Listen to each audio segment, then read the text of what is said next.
On September 11th, 2006, thousands from all over the world gathered in New York City, New York. They wore black shirts, reading Investigate 9/11, and held banners that read, "Ask questions, demand answers." This day marked the 5th anniversary of the terrorist attacks of September 11th, 2001.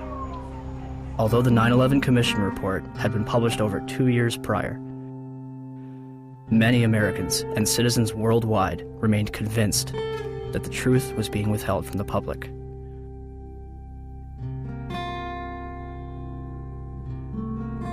Why? Why was a growing percentage of the world population becoming increasingly skeptical of the events of September 11th? Was it a natural inclination towards believing the worst about the United States government? Or was it a legitimate concern that only grew more powerful with time? The 9/11 Truth Movement includes academics, engineers, physicists, firefighters, intelligence officials, and some of the very people whose lives have been shattered since September 11th. Were they all delirious? You should not be here. No, you've got it all wrong. We're honoring the fallen heroes from 9/11. As are we. No, you're not. No, you are not. I feel so uncomfortable. I'm sorry. That next year, I'm not coming here. Or were they a concerned group of individuals taking the necessary steps to prevent the United States from slipping into its darkest era yet? Was September 11th a surprise attack on America by 19 Islamic terrorists? Or something else entirely?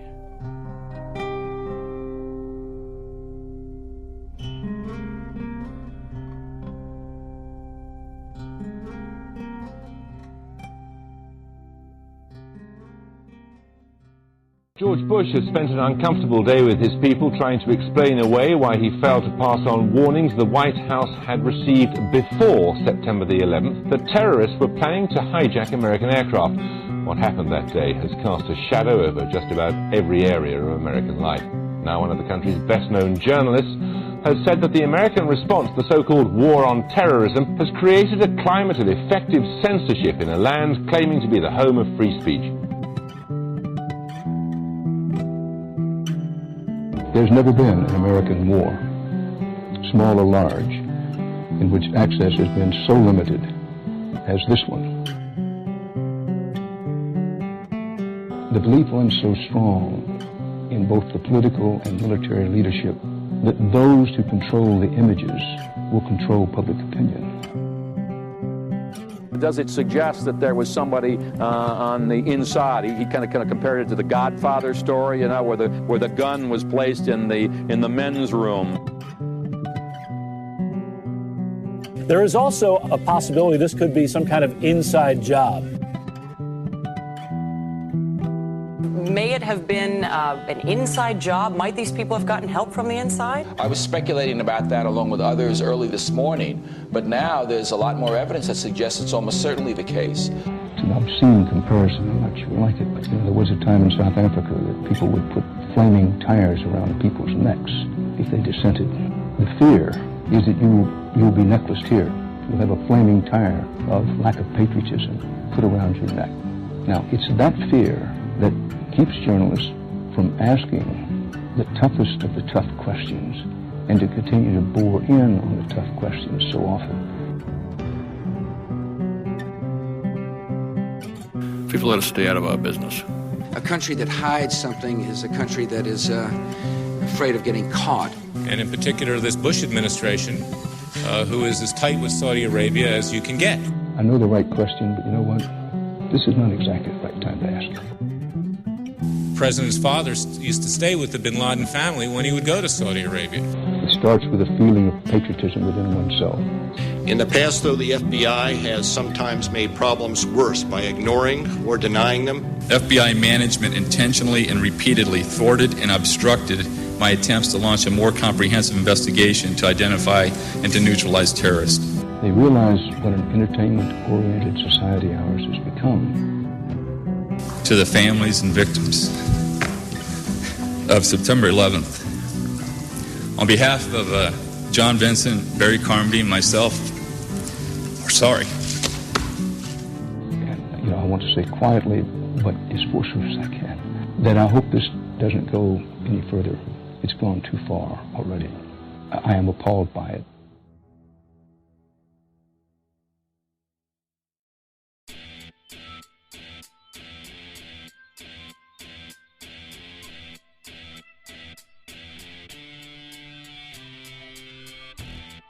On September 13th, the United States government declares that it has overwhelming evidence that bin Laden is responsible for the attacks.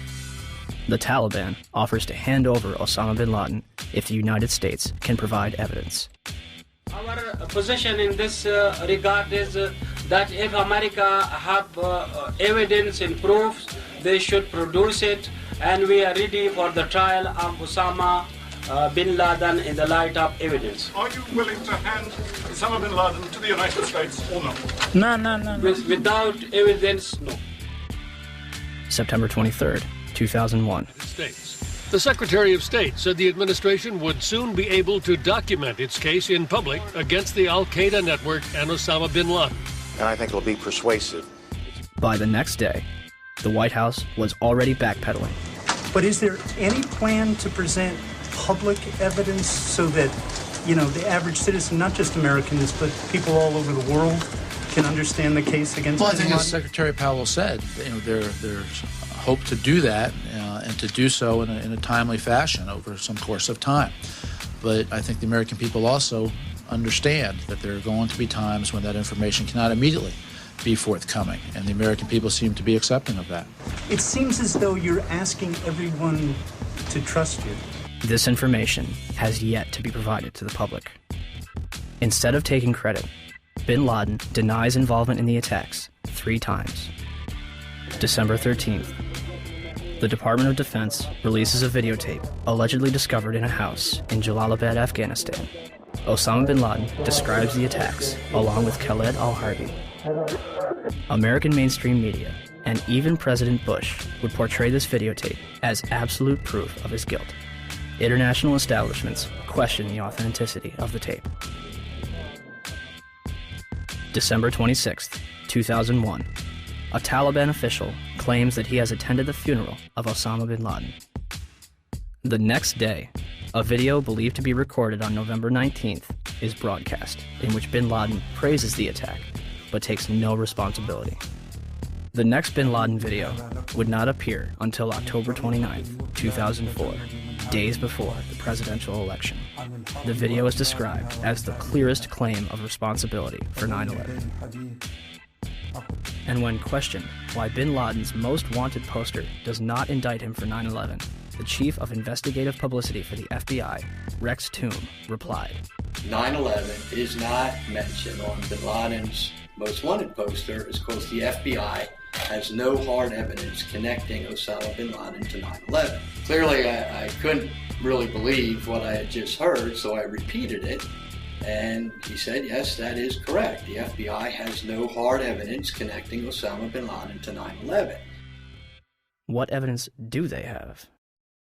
2 bags belonging to Muhammad Atta checked in at Portland Airport but failed to make Flight 11 at Boston, containing a 757 video tour and flight manual, an Arab-English dictionary, a handheld flight computer, a Quran, and his will. Why would Atta take his will onto a plane that would be destroyed in a fiery inferno? Marwan al-Sheikh's rental car, discovered at Logan Airport, containing an Arabic flight manual, an airport restricted area pass, and documents from Huffman Aviation. Nawaf al-Hazmi's rental car, discovered at Dulles Airport, containing Muhammad Atta's instructions, a check for a flight school in Phoenix, 4 drawings of a 757 cockpit, a knife, and maps of Washington and New York. Satam al-Sakami's passport, discovered below the Twin Towers. Well, Dan, not far from here, a passerby found the passport of one of the hijackers. How does a passport fly out of a man's pocket through a 400-mile-per-hour airplane crash, survive 9,000 gallons of jet fuel, and land intact on a sidewalk 1,000 feet below? Mahed Maked and Nawaf al-Hazmi's ID cards discovered in the wreckage at the Pentagon.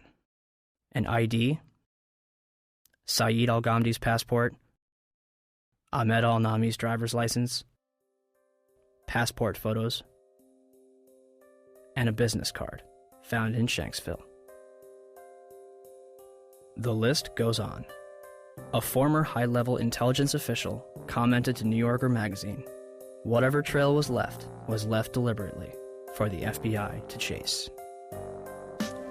They used hundreds of different payphones and cell phones, often with prepaid calling cards that are extremely difficult to trace.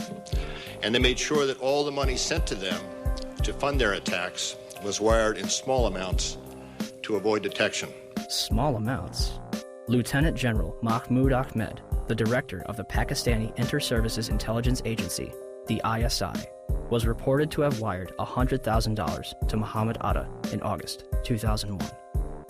This transfer was facilitated by Saeed Sheikh, the man who allegedly kidnapped and murdered Wall Street Journal reporter Daniel Pearl, who is investigating the ties between the ISI and Islamic militants.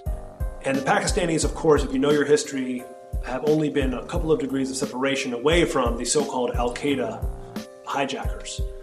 The ISI has had a long-standing relationship with the Central Intelligence Agency, dating back to the 1980s with the establishment of the Mujahideen in Afghanistan, which would evolve into Al-Qaeda. I focus in on the wire transfer that General Mahmoud Ahmed wired to Muhammad Atta right before 9/11.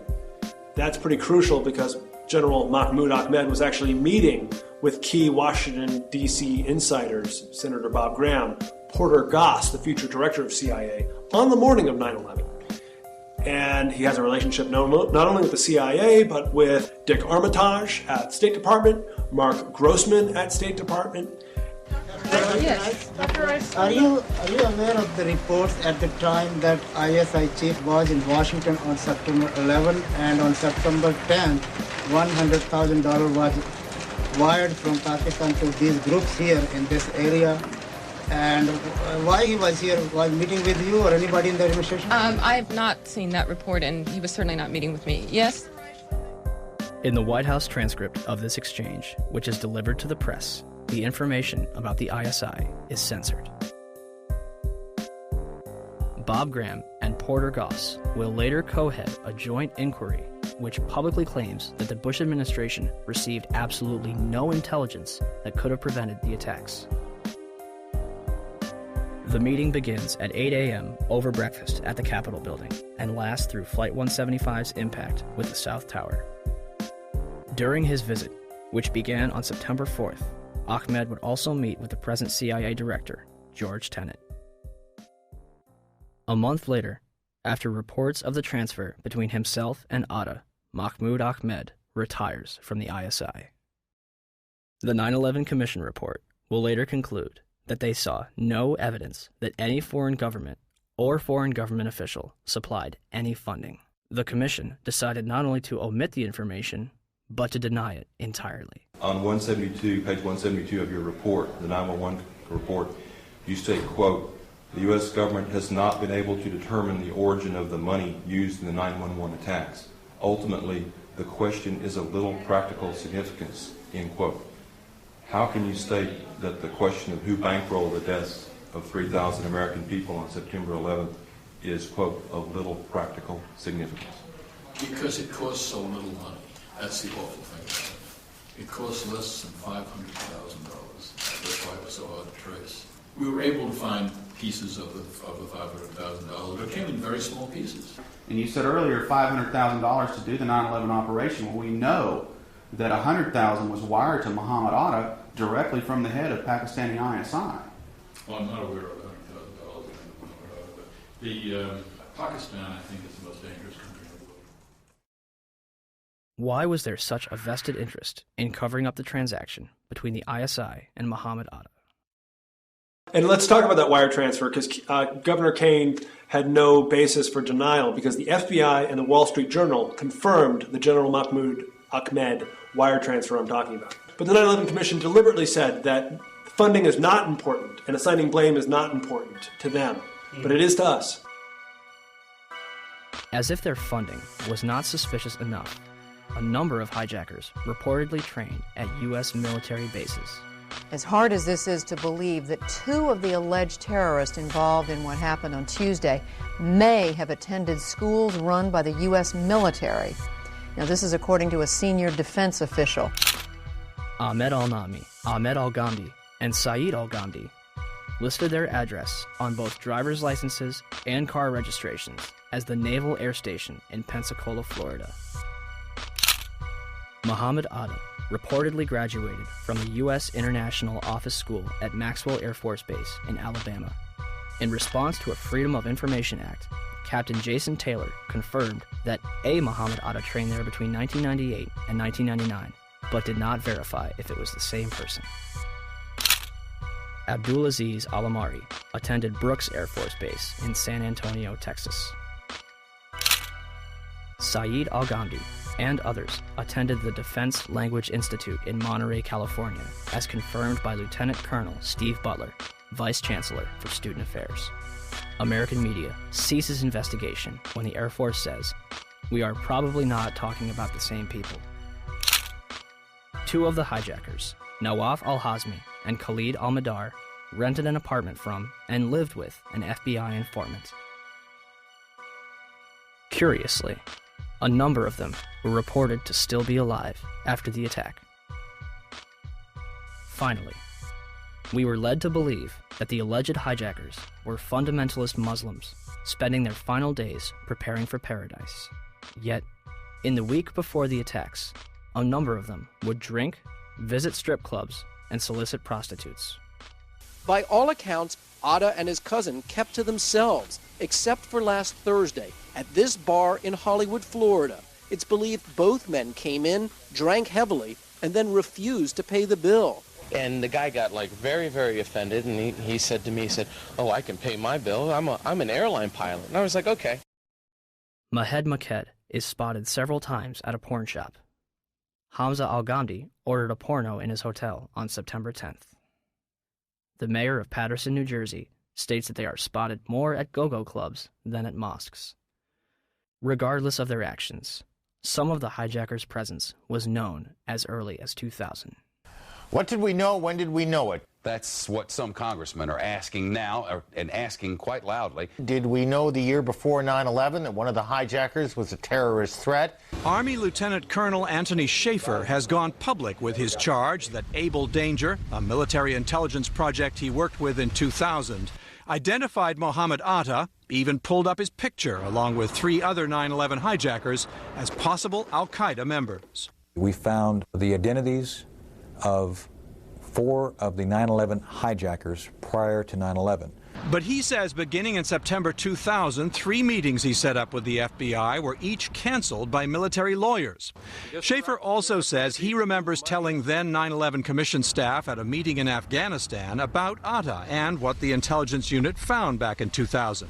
And he was surprised that it did not show up in the Commission's report. I'm told confidently by the person who did move the material over that the 9/11 Commission received 2 briefcase-size containers of documents. I can tell you for a fact that would not be 1/20th of the information that Able Danger consisted of during the time we spent. A 9/11 Commission spokesman said nothing they got from the Pentagon in early 2004 backed up Schaefer's claim, quote, "None of the documents turned over to the Commission mentioned Muhammad Atta or any of the other future hijackers." Where is it? Where's the beef? Where's the substance? Where is this mysterious chart that purportedly says that Atta was connected in some real way to these other hijackers? We'd love to see it. The company responsible for the chart, Orion Scientific Systems, would claim that only 2 charts were produced and that Atta was not present on either one. Throw them all out, John. These are all the charts. Spread them out. These are all Orion-produced charts. These charts were all done by the data mining efforts. So the Orion Corporation lied to the Senate Judiciary Committee staff. All data mining efforts, and yet the company said to the Senate Judiciary staff, "We don't have any of those charts. They're not ours." Well, here they are, and their logos are on each one of them. Well, Mr. Chairman, at least 2 of the 5 people that were going to appear today were threatened with removal of their security clearances if they continue to talk about this. This is going back. Are you at liberty to identify who those 2 are? I will to you. I'd rather do it privately since the Defense Department has chosen not to allow anyone to testify, but I will provide that information to the committee. For the life of me, I don't understand why, as I understand it, I stand corrected if I'm wrong, but I understand the witnesses we assumed we were going to get to hear from the Defense Department have been pulled. They may be or may not be in the room, but have been instructed that they cannot testify. I think that's a big mistake. This is actually a chart of Al-Qaeda and the various cells around the world. Much of this data, most of it was obtained prior to 9/11 by the work of Able Danger. As you see, there is an actual photograph of Muhammad Atta. What does that depict generally? It depicts the organizational and activity associations of Al-Qaeda operatives that were involved in 9/11 and related events. And at the time, if the commission had looked into this in early 2004, the charts that had Muhammad Atta on it still existed. There was a chart in Mr. Smith's office. There was the chart that still should have been in the Defense Intelligence Agency because it wasn't destroyed within Lieutenant Colonel Schaefer's files until the spring of 2004. The same with the chart that Mr. Smith had. Our support to Able Danger became severely restricted and ultimately shut down due to intelligence oversight concerns. I was supported vigorously by both the LEWA and the INSCOM chain of commands, and we actively worked to overcome this shutdown for the next several months. In the midst of this shutdown, I, along with one of my analysts, Chief Warrant Officer 3 Terry Stevens, were forced to destroy all data, charts, and other analytical products that we had not already passed on to SOCOM related to Able Danger. Another former DOD official will testify today that he was ordered to destroy up to 2.5 terabytes of data. Now, I don't know what a terabyte of data is, so we contacted the Library of Congress. It's equal to 1/4 of all the entire written collection that the Library of Congress maintains. Are you in a position to evaluate the credibility of Captain Philpott, Colonel Schaefer, Mr. Westfall, Ms. Pressler, Mr. J.D. Smith as to their credibility when they say they saw Muhammad Atta on a chart? Yes, sir. I believe them implicitly. Lieutenant Colonel Tony Schaefer, who was the first member of Able Danger to go public, has now been told in writing by the Defense Intelligence Agency that he can't speak to members of Congress or their staff without prior approval. And now a security clearance, which allowed him to deal with classified information, has been pulled. The congressman says Schaefer has been gagged, punished for speaking up. The official response to Able Danger began in September 2005 with a letter from 9/11 Commissioner Slade Gordon to Senator Arlen Specter. Gordon concludes by saying that since Condoleezza Rice, President Bush, and the White House denied that Able Danger identified the 9/11 hijackers, it never happened. A 6-month investigation by the Senate Intelligence Committee concluded in December 2006 that Able Danger did not identify Muhammad Atta or any other 9/11 hijacker. Can we be certain that the hijackers were radical Muslims on a suicide mission? Or is there a possibility that they were trained, funded, and protected in our own country? Major Deskin? Yes, ma'am, Sergeant Rorta. Yes. I'm just letting you know for information we're having an exercise, SF exercise. We're having a comm out. Okay. Guys. Happy, thanks. All right, thank you. Back. Between September 2000 and June 2001, the Federal Aviation Administration, FAA, would scramble fighter jets to intercept errant aircraft 67 times. Interceptions are routine and usually occur within 10 minutes of a sign of trouble, such as permanently losing radio contact and transponder signal or flying off course. On the morning of September 11th, according to official accounts, 4 commercial airliners would be off course and out of communication, and not one of them would be intercepted.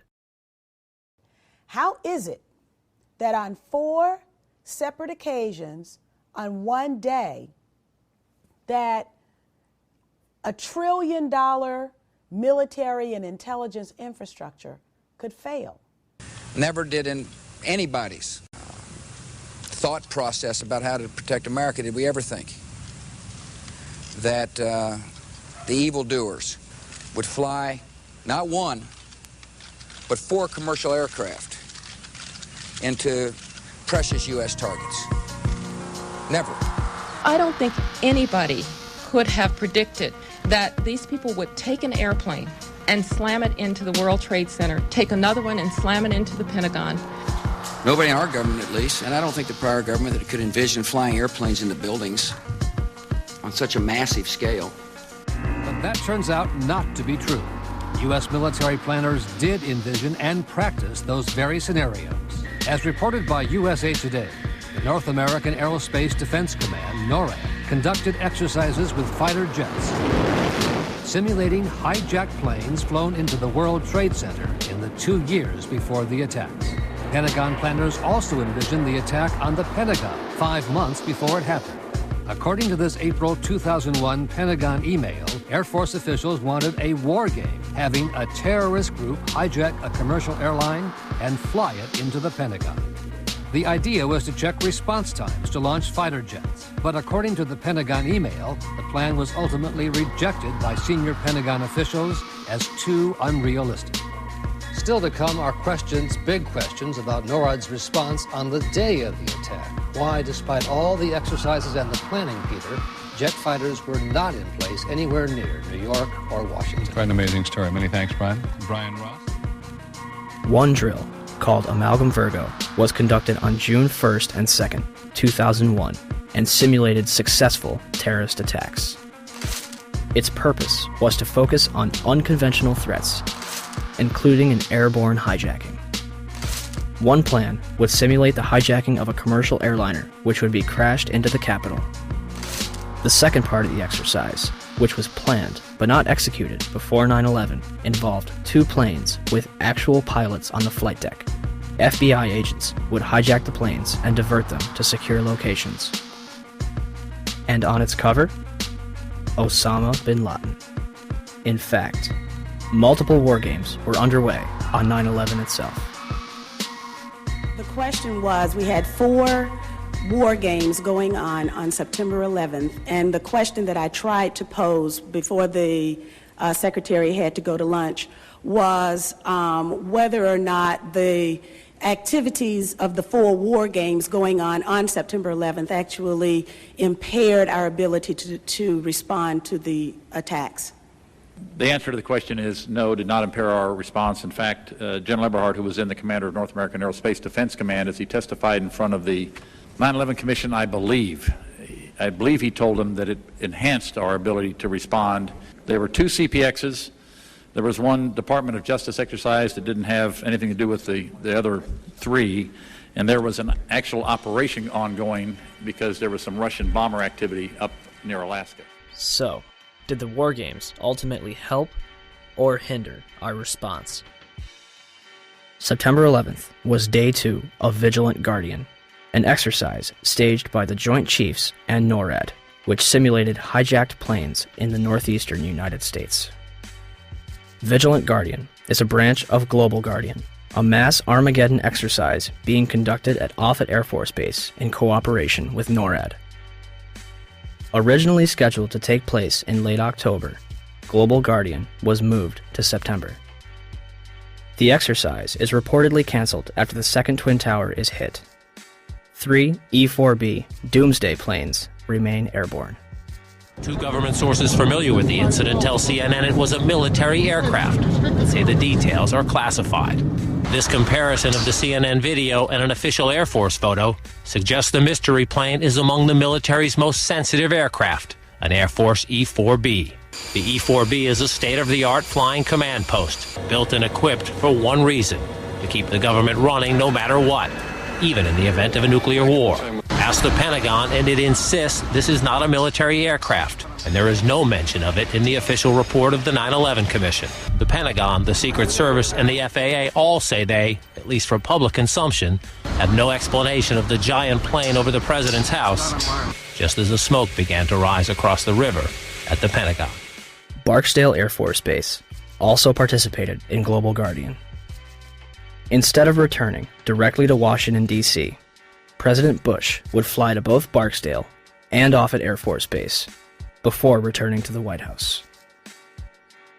Another drill, Northern Vigilance, moved fighter jets to Canada and Alaska to monitor a fleet of Russian MiGs on a training mission.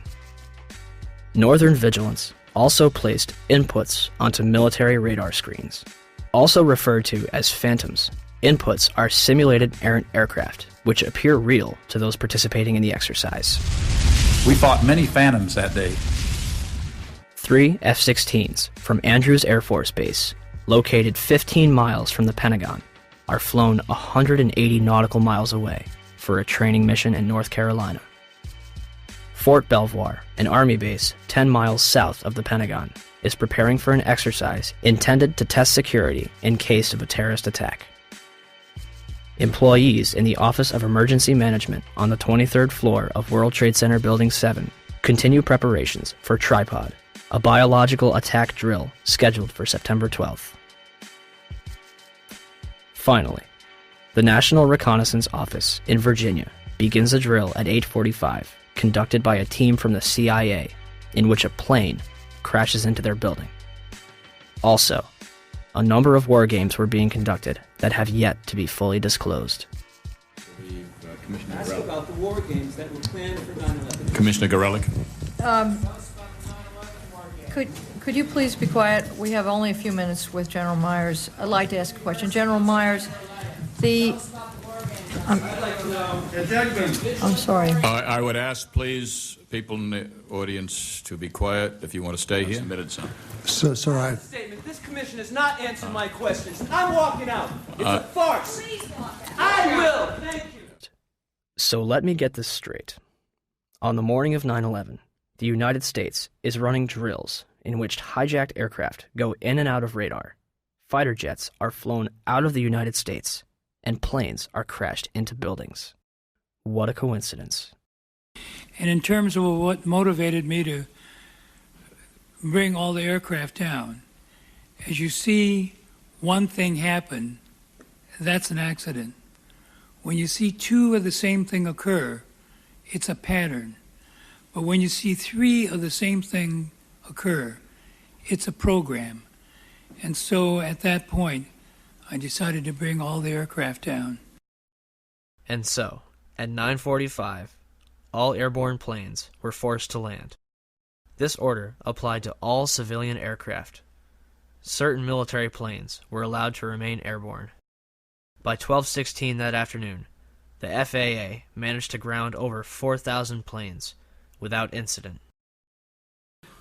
During the time that the airplane coming in to the Pentagon, there was a young man who would come in and say to the vice president, the plane is 50 miles out, the plane is 30 miles out. And when it got down to the plane is 10 miles out, the young man also said to the vice president, do the orders still stand? And the vice president turned and whipped his neck around and said, of course the orders still stand. Have you heard anything to the contrary?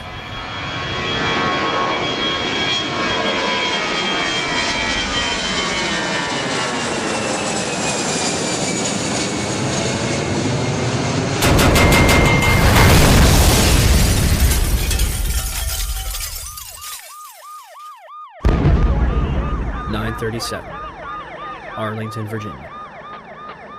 American Airlines Flight 77 allegedly crashes into the ground floor of the Pentagon. Pentagon authorities will deny that the building had anti-aircraft defense. The FBI arrives within minutes, and the site is declared a federal crime scene, becoming their exclusive responsibility. With the help of civilians, they comb the Pentagon lawn for debris, and within 24 hours, they had confiscated every known video of the attack. Pentagon officials initially denied that any of their cameras captured the event. However, on March 7, 2002, 5 images taken by a security camera from across the heliport are released. For years, these 5 frames were the only public footage of the Pentagon attack. This would change on October 14, 2004, when Scott Bingham would file a Freedom of Information Act lawsuit requesting videotapes that captured the impact of Flight 77. Special Agent Jacqueline McGuire of the FBI located a CD-ROM that contains copies of 2 time-lapse recordings made by security cameras, released on March 16, 2006. A video taken from a Citgo gas station, which is open only to Pentagon employees, released on September 15th, 2006. And the Doubletree Hotel in Arlington, Virginia, released on December 7th, 2006. Agent McGuire concluded that the FBI possessed 85 videotapes that might be potentially responsive. As of this date, we have no clear images of what happened at the Pentagon on the morning of 9/11. The official story goes as such. American Airlines Flight 77 was taken over by 5 hijackers, led by Hani Hanjour. Hanjour entered the United States in 1996 to become a professional airline pilot. He would not complete a single course. It's kind of a waste of time. He wouldn't show up for flights on time, didn't do his homework.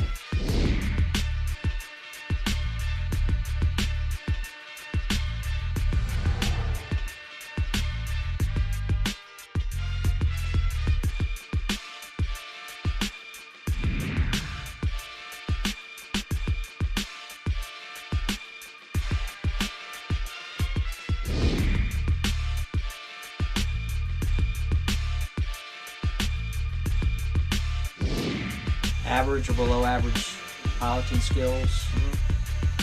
English was very poor, uneventful from our perspective.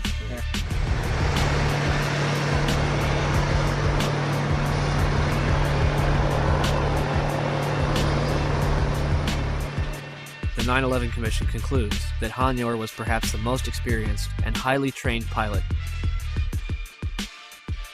Flight 93's hijacker, Saeed Al-Ghamdi, was a former Saudi fighter pilot. How could Hanjour be more experienced than him? On the morning of 9/11, Hani Hanjour and his 4 accomplices traveled to Dulles International Airport outside of Washington, D.C.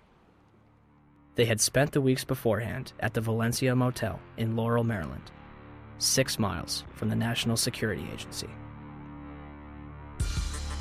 All 5 will set off metal detectors and be subjected to additional screening, yet all of them proceed to board American Airlines Flight 77, which is described by the Washington Post as unusually light on passengers. Out of 188 seats, 64 would be filled. In fact, all 4 planes involved in 9/11 would be at approximately 30% capacity. The hijackers will board alongside Barbara Olson, the wife of Solicitor General Ted Olson, and a number of employees from Boeing, Raytheon, the Department of Defense, Lockheed Martin, American Airlines, the Navy, Army, and other government agencies. The pilots were Officer David Charlebois and Captain Charles Burlingame. Charles Frank Burlingame III, an aeronautical engineer and a graduate of both the Naval Academy and Top Gun Fighter Pilot School, flew F-4 fighter jets and developed anti-terrorism strategies at the Pentagon before retiring in 1989 to take a job at American Airlines. He would remain active in the reserves and anti-terrorism exercises until 1996. His Boeing 757 would be crashed into the very section of the Pentagon he used to work in. The hijackers would have only moments to subdue both Charlebois and Burlingame, remove them from the cockpit, and retain control of the airplane.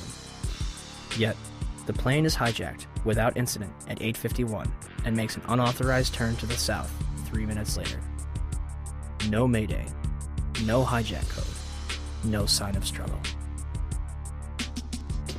Flight 77 will fly all the way back from the Kentucky-Ohio border, coasting for another 43 minutes against its flight path before crashing into the Pentagon without any military interception. Had Hani Hanjour wanted to inflict maximum damage, all he had to do was continue his trajectory and nose down into the roof of the Pentagon. Instead, he begins a complicated 330-degree turn, dropping 7,000 feet and exposing himself for an additional 3 minutes while executing a maneuver described by experienced pilots as nearly impossible, requiring professional expertise. In essence, an amateur pilot considered a waste of resources by instructors who was unable to control a small Cessna in August 2001, executed this nearly impossible maneuver in a 757 with skilled precision a month later. Todd Lewis is working radar at Dulles Airport. One of my colleagues saw a target moving from the northwest to the southeast. And it was just a countdown, 10 miles west. And she notified the supervisor. 9 miles west. But nobody knew that was a commercial flight at the time. Nobody knew that was American 77. What did you think? It was a military flight of some kind? I thought it was a military flight. I thought that Langley had scrambled some fighters and... It was almost a sense of relief. This must be a fighter. Maybe one of them got up there. It was really moving fast. It was moving very fast, like a military aircraft might move at a low altitude. This must be one of our guys, sent in, scrambled to patrol our capital. The 757 will descend over Columbia Pike, flying adjacent to the Sheraton Hotel, Virginia Department of Transportation, Navy Annex, and fly past the Citgo gas station before crossing Washington Boulevard. 5 light poles are knocked out of the ground. One reportedly strikes the Washington, D.C. tower, driven by Lloyd England. Flight 77 manages to hit the only section that was reinforced to withstand a terrorist attack, including reinforced steel and blast-resistant Kevlar windows an 1.5 inches thick. The renovation, planning for which had begun in 1991, was only days away from completion. Had the plane struck anywhere else, the casualties and damage would have been far greater. An area that normally would have housed up to 5,000 occupants yielded 125 casualties. The Pentagon's outer wall had a hole approximately 20 feet in diameter on the first and second floor, and visible damage 90 feet across the first floor. I would say if it was 16 feet diameter, 20 feet tops, that's what would start me so curious. As I was trying to find something, there was no marks on the grass. Something never hit the ground. It didn't hit the heliport. I mean, it was a precision or awfully lucky hit. I mean, I don't know how it didn't bounce. I don't know how it hit directly in the side of the building without touching the ground, going as fast as it obviously was going. But I can't believe the thing is more than a garage door. And again, the classic airplane crash has wreckage. I mean, they found the axles from the Ryder truck in Oklahoma City. I can't believe they can't find an engine. Opinions differ at this point. People that believe a 757 hit the Pentagon, and people that don't. Those that believe a 757 did hit are fueled by the damage path,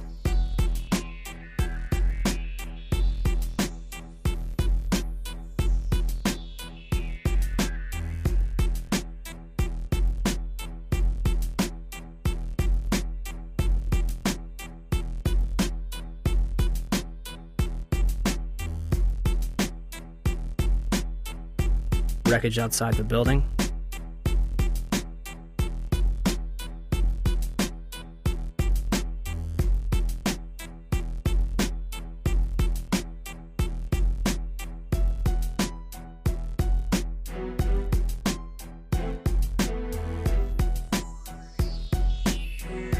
and eyewitness testimony.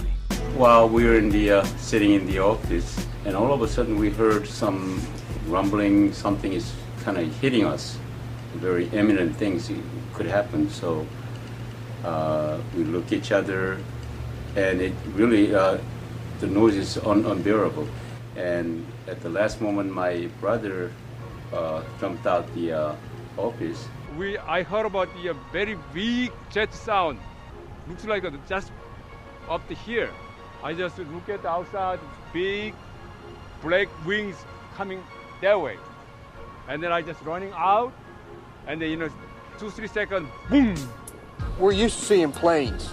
Maybe a 20-passenger corporate jet, no markings on the side. I saw a plane going down, big plane, commercial liner type.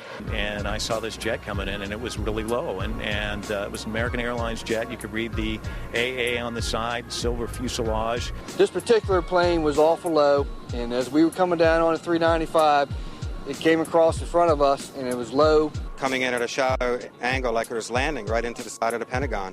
It just happened. It was really amazing. huge explosion. So you actually saw the plane impact the side of the building? Yes, I did. Just one plane? Just one plane. I basically made a turn too early and ended up right in front of the Pentagon on Route 27, which goes just, I didn't even know it was the Pentagon. I mean, I've grown up in this area, but I just am basically never over there. Besides, you can't really tell it's five-sided anyway, so I didn't even know it was the Pentagon. But I was just in traffic. My main focus was that I was late for this service, and we were stuck in totally standstill traffic, just sitting dead still on the highway. And basically, without warning, there was just the sensation of something coming over the top of us. It seems the plane was so low that it hit a light pole that was just on the edge of the highway, on the far side there. Before it came over the highway, it clipped this pole, which I heard ended up being knocked over and hitting a taxi, which was near my car. Okay, my name is Lloyd England. 9/11, I was driving my car on my way home. This airplane flew over top of my car. It was real close. Something, glass, a loud noise happened, and the pole came through the dashboard, right through the car. I stopped the car in the middle of the street. It didn't stop straight, it stopped at an angle. As far as the plane went through, it didn't come back in until I stopped the car and got out. Then I looked for the plane. There was no plane, but it was quiet. If had nobody seemed to have indicated where something happened, I wouldn't have known. And I was there. I mean, I'm there. And the plane, the wing spread would have been from that house, maybe halfway in my house. And the big wing, the big motors underneath of them. And nothing was left out? Those that think a 757 did not hit are fueled by the damage to the building and lack of large structural debris outside. Particularly, the lack of damage from the wings and vertical stabilizer, and the fact that those objects, as well as the engines, were never fully recovered. Is there anything left of the aircraft at all? First of all, the question about the aircraft, there are some small pieces of aircraft visible from the interior during this firefighting operation I'm talking about, but not large sections. In other words, there's no fuselage sections and that sort of thing. They said it was a plane, and I didn't see any pieces of any plane, and I couldn't believe that a plane hit the building. There are numerous parts to a 757 that are virtually indestructible. To date, we have not seen a single piece positively identified as Flight 77's. The fact that an exit hole inside the Pentagon is not explained by any official report on the attack. The fact that there was no impact damage on the lawn. And the fact that out of the videos that have been released, none of them clearly show a 757. The outer wall will collapse 20 minutes later, leaving a hole approximately 70 feet wide. What hit the building may be important. However, our focus should be on why it was hit in the first place. The section hit was the headquarters of Naval Operations, Naval Intelligence, and the Navy Command Center. Army personnel were also killed. A number of accountants and budget analysts were also present at the time and killed in the attack. The Arlington County After Action Report states that important budget information was in the damaged area. It's interesting that 24 hours prior, Donald Rumsfeld publicly made this announcement. According to some estimates, we cannot track $2.3 trillion in transactions. According to the 9/11 Commission report, the military was unprepared for the transformation of commercial aircraft into weapons of mass destruction. Counterterrorism forecaster Marvin Citron authored a report in 1994 for the Department of Defense, warning of Washington's vulnerability to terrorist attack. We predicted a plane could have crashed into the Pentagon. That's about as specific as you can be. If you made a right turn at the Washington Monument, you could hit the Pentagon. A left turn, you could hit the White House. Back on October 24th, 2000, the Pentagon conducted MASCAL, a mass casualty exercise which simulated the impact of a Boeing 757 into the building. very curious, and as time goes by, it makes you more curious as you have time to dwell on the details and all the information that's becoming available. I can't drive my car that well, but I can't imagine somebody just climbing behind the wheel of an airplane and doing what they did and doing it so well. Basically, it was the strangest day I've ever spent in my entire life. It was like in slow motion. I get chills every time I hear the audio. Physically, I swear I get chills every time I watch the video. I can feel the heat. I can smell the fuel, or I can smell the burning. There's been a lot of curiosity, I think, in time, and even for me, who was there. I still have questions of, did I really see what I think I saw? You know, when you're led to believe and you think you believe what you think you saw, I think that you begin to buy into it. But the more you dwell on it and the more the evidence comes forward, the questions get larger and larger and larger. I'd like some conclusion. I mean, I'm sure the families would, and I'm sure the military knows a lot more than we do in the government. But I'm just astounded that they don't share more of the information that's available. If the government was 100% forthcoming and wanted to squelch any doubt as to what happened, why have they controlled the evidence so strongly? Why is there no positive identification of Flight 77? Why, when Vice President Dick Cheney was aware of an incoming aircraft up to 50 miles away, were employees allowed to remain in the building? Had a single alarm gone off inside the Pentagon, 125 people would be alive today, and hundreds more would not be suffering. And when it got down to the plane is 10 miles out, the young man also said to the vice president, "Do the orders still stand?" And the vice president turned and whipped his neck around and said, "Of course the orders still stand. Have you heard anything to the contrary?" Norman Minetta's testimony would be completely unreported by the 9/11 Commission. It would also be censored from the online archives of Commission hearings. A spokesperson from the National Archive claimed that it was a technical snafu. The 9/11 Commission will later conclude that Vice President Dick Cheney did not reach the bunker until 9:58. My main concern is that in your testimony, you stated that Vice President Dick Cheney came into the POEC office at 9:20 when you arrived, and he was already there. He's gone in front of Meet the Press, and he said that he was there at 9:38. They did that because they'd received a report that an airplane was headed for the White House. This is Flight 77, which had left Dulles. Flight 77. It left Dulles. As best we can tell, they came initially at the White House. The plane actually circled the White House? Didn't circle it, but was headed on a track into it. Tracking it by radar. And when it entered the danger zone and looked like it was headed for the White House was when they grabbed me and evacuated me to the basement. The plane obviously didn't hit the White House, turned away and we think flew a circle and came back in and then hit the Pentagon. Yet the 9/11 Commission report puts him there at 9:58 that morning. 9:58? Yeah, I don't know if you got a chance to read it, but it puts him half an hour later. So I don't mean to ask a rhetorical question, but to the best of your recollection, was Vice President Dick Cheney already there at 9:20? The flight you're referring to is the flight that came into the Pentagon. This was before Flight 77. Before American Airlines went into the Pentagon. Yeah. Norman Minetta was in the bunker with Cheney, and so the fact that wasn't in the 9/11 Commission report was rather odd, don't you think? Yeah. Who was that young man? Did anybody ask who that young man was? How could Dick Cheney, or anyone in the administration, especially after an aide warned him a plane was 50 miles out and 2 planes had already struck the World Trade Center, allow the Pentagon to be struck? You know, am I prepared to believe that Dick Cheney would be capable of knowing about this kind of attack on the Pentagon, for example, and allowing it to happen? Well, from what I know about Dick Cheney, yeah.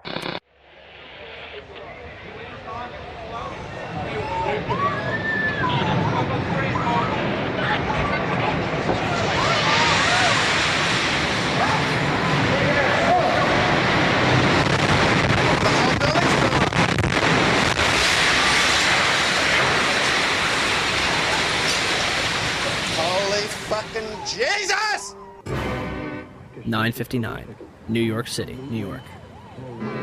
The South Tower of the World Trade Center, 110 stories tall, collapses to the ground in approximately 10 seconds. 29 minutes later, the North Tower follows suit, also collapsing in approximately 10 seconds.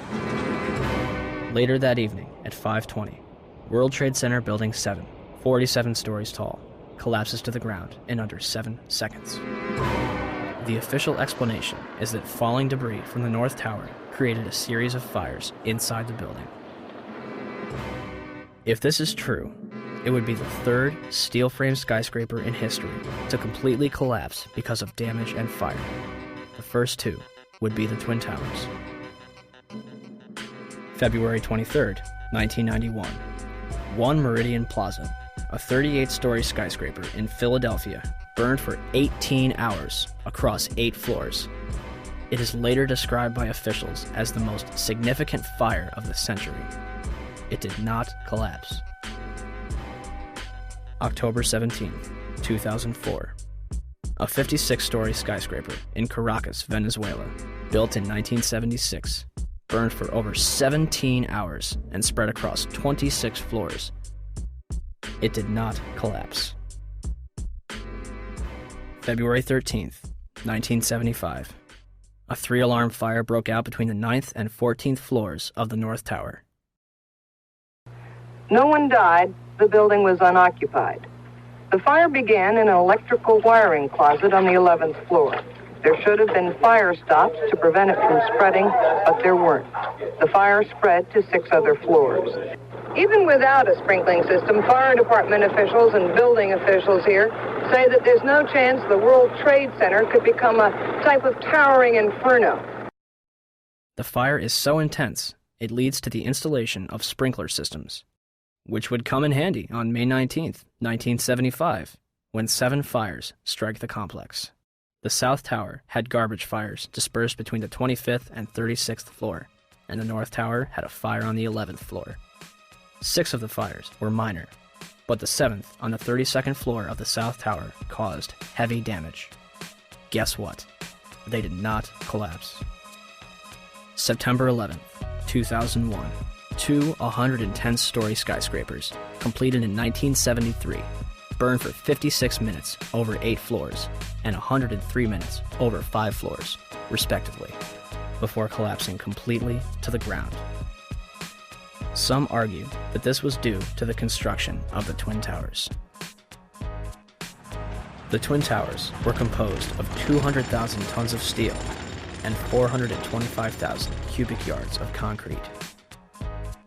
The core of each tower was a rectangular pillar 87 by 133 feet, comprised of 47 steel box columns ranging from 36 by 16 to 52 by 22 inches. The North Tower was completed in 1970, standing at 1,368 feet tall, and the South Tower was completed in 1973, reaching 1,362 feet tall, making them the tallest buildings in the world at the time. They were designed to withstand multiple impacts from a Boeing 707, the largest aircraft at its time. An analysis released in 1964 claims that the buildings were investigated and found to be safe in an assumed collision with a 707 traveling at 600 miles per hour. Such collision would result in only local damage which could not cause collapse or substantial damage to the building. A 707 has 4 engines instead of 2, and its cruise speed is 607 miles per hour. The Boeing 767s that struck the North and South Tower were traveling at 440 and 540 miles per hour, respectively.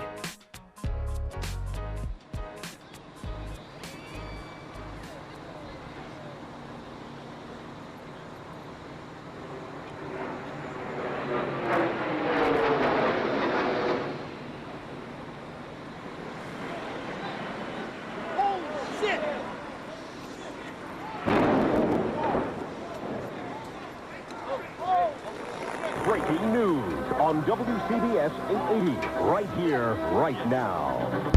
I believe if we can get in touch with him, we have a witness who saw what happened at the World Trade Center. This apparently was a commuter plane that smashed into it with such force that the windows of the Pick-a-Bagel smashed with a big bang. Everybody was very frightened. Did you manage to see what kind of plane it was? I couldn't tell. It was a smaller plane. It looked like a smaller plane, but I couldn't tell. Not I'm not really sure. A medium-sized body plane with engines on both sides, almost like a gray-black color in nature on the plane. I would say it wasn't a huge jet, but it was a plane that sounded like it was a fighter jet overhead. I work right next door at 74 Trinity Place. We heard the first one come in. I didn't know what it was. It sounded like a missile. Oh, my God, Ed, another plane just hit the World Trade Center. Another plane. It was a medium-sized plane. Unbelievable. It would appear, Jim, as if there's more smoke coming from the ground And well, we used to have another, things have fallen to the ground and are burning. And we have... One gentleman told me he was on the 65th floor standing next to an elevator when the elevator exploded and knocked him out of his shoes. Another woman said that she was working on the 49th floor and she's seen people in the stairwells with burns, broken arms. People are passing out of the stairwells from the heat. She says there's a lot of heat and smoke. It's a horrible scene here. I'm live at Broadway and Fulton. Allison Keyes, WCBS 880 News. All right, thank you, Allison. Basically, there's people running around down the street. All the glass panes that are on the bottom part of the World Trade Center are all blown out. When I first heard it and ran over to the window, it looked like there was fire on the bottom floor. Well, they're ahead there. And all of this, the world... Oh, wait. Oh, my God. Oh, my God, the building fell.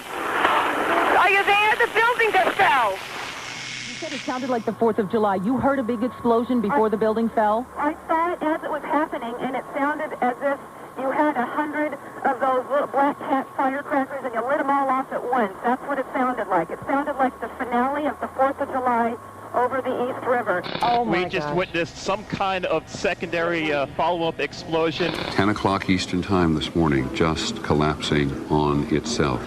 We have no idea what caused this. Almost looks like one of those planned implosions. As if a demolition team set off. When you see the old demolitions of these old buildings, it folded down on itself and it is not there anymore. If you wish to bring anybody who's ever watched a building being demolished on purpose knows that if you're going to do this, you have to get at the under infrastructure of a building and bring it down. Right now, police have to determine is whether that explosion was caused from the initial impact of the plane or whether it was something that was exploded on the ground. Generally speaking, for a building to collapse in on itself like that, it would seem to indicate that there could have been an explosion, a bomb planted on the ground that would make the building collapse within itself. By that evening, eyewitnesses and experts alike were rushing to defend the official narrative of events, claiming that raging jet fuel fires melted the steel inside the Twin Towers. I saw this plane come out of nowhere and just ream right into the side of the Twin Tower, exploding through the other side. And then I witnessed both towers collapse, one first and then the second, mostly due to structural failure because the fire was just too intense. When one of those airplanes crashed into one of the towers, it was the equivalent of a 6-point earthquake. Marlene Davis is the Dean of Architecture at the University of Tennessee. She calls the 110-story tall twin tower tube structures. That means there are no internal columns holding it up.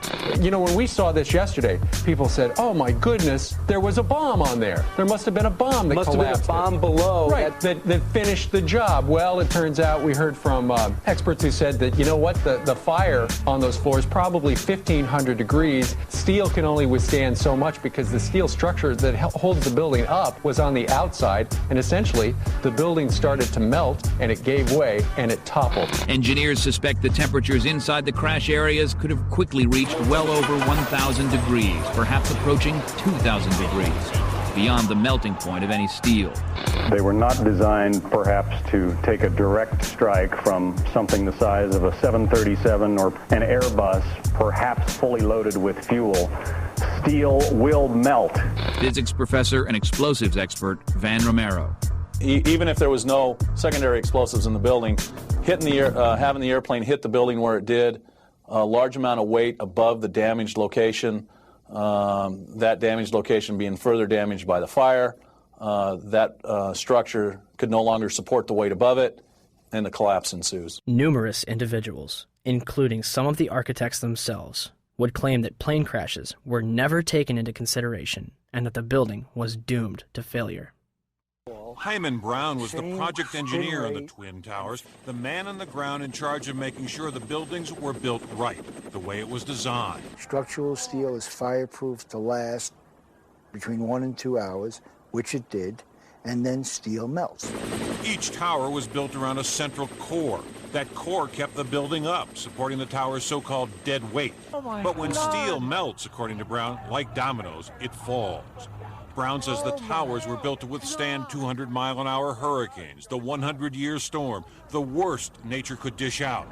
But he says an airplane crash never entered anyone's mind. However, that's not entirely true. Yet the impact of the planes alone did not cause that failure. In fact, tall building designers try to anticipate air accidents.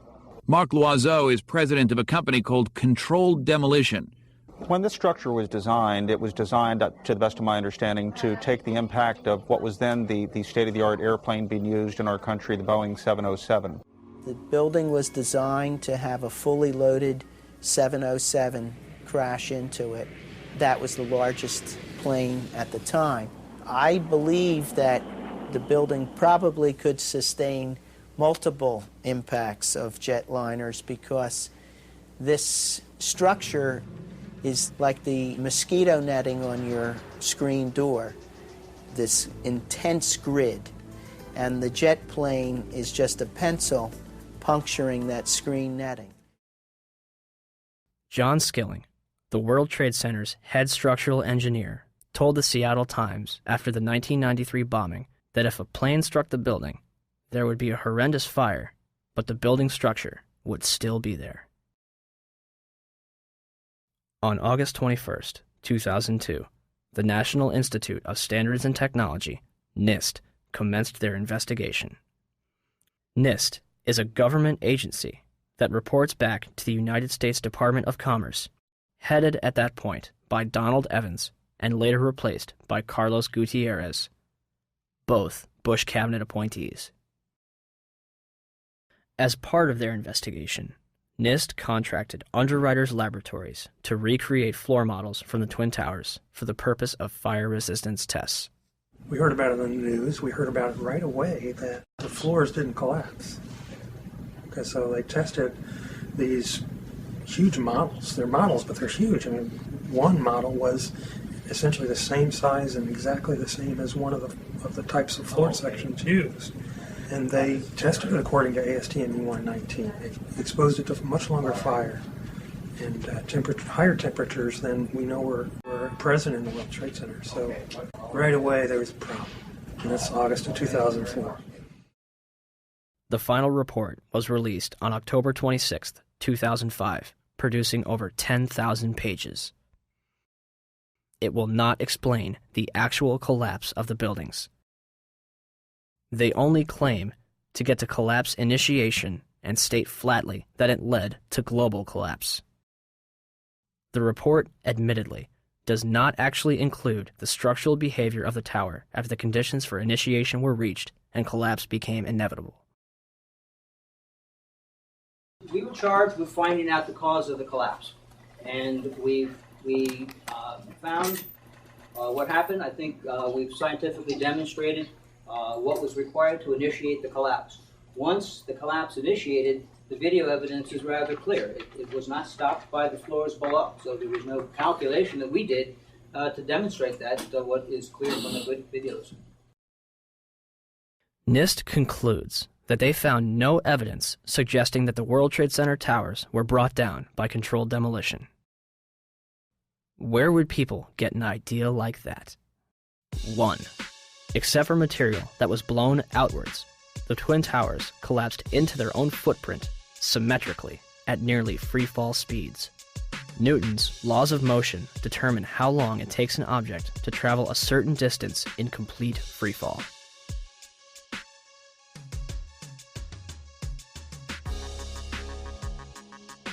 In a controlled environment, an object dropped from the roof of either twin tower would reach the ground in 9.2 seconds. The 9/11 Commission report will state, at 9:58, the South Tower collapsed in 10 seconds. Even NIST says the tops of the buildings came down essentially in free fall. Judge for yourself.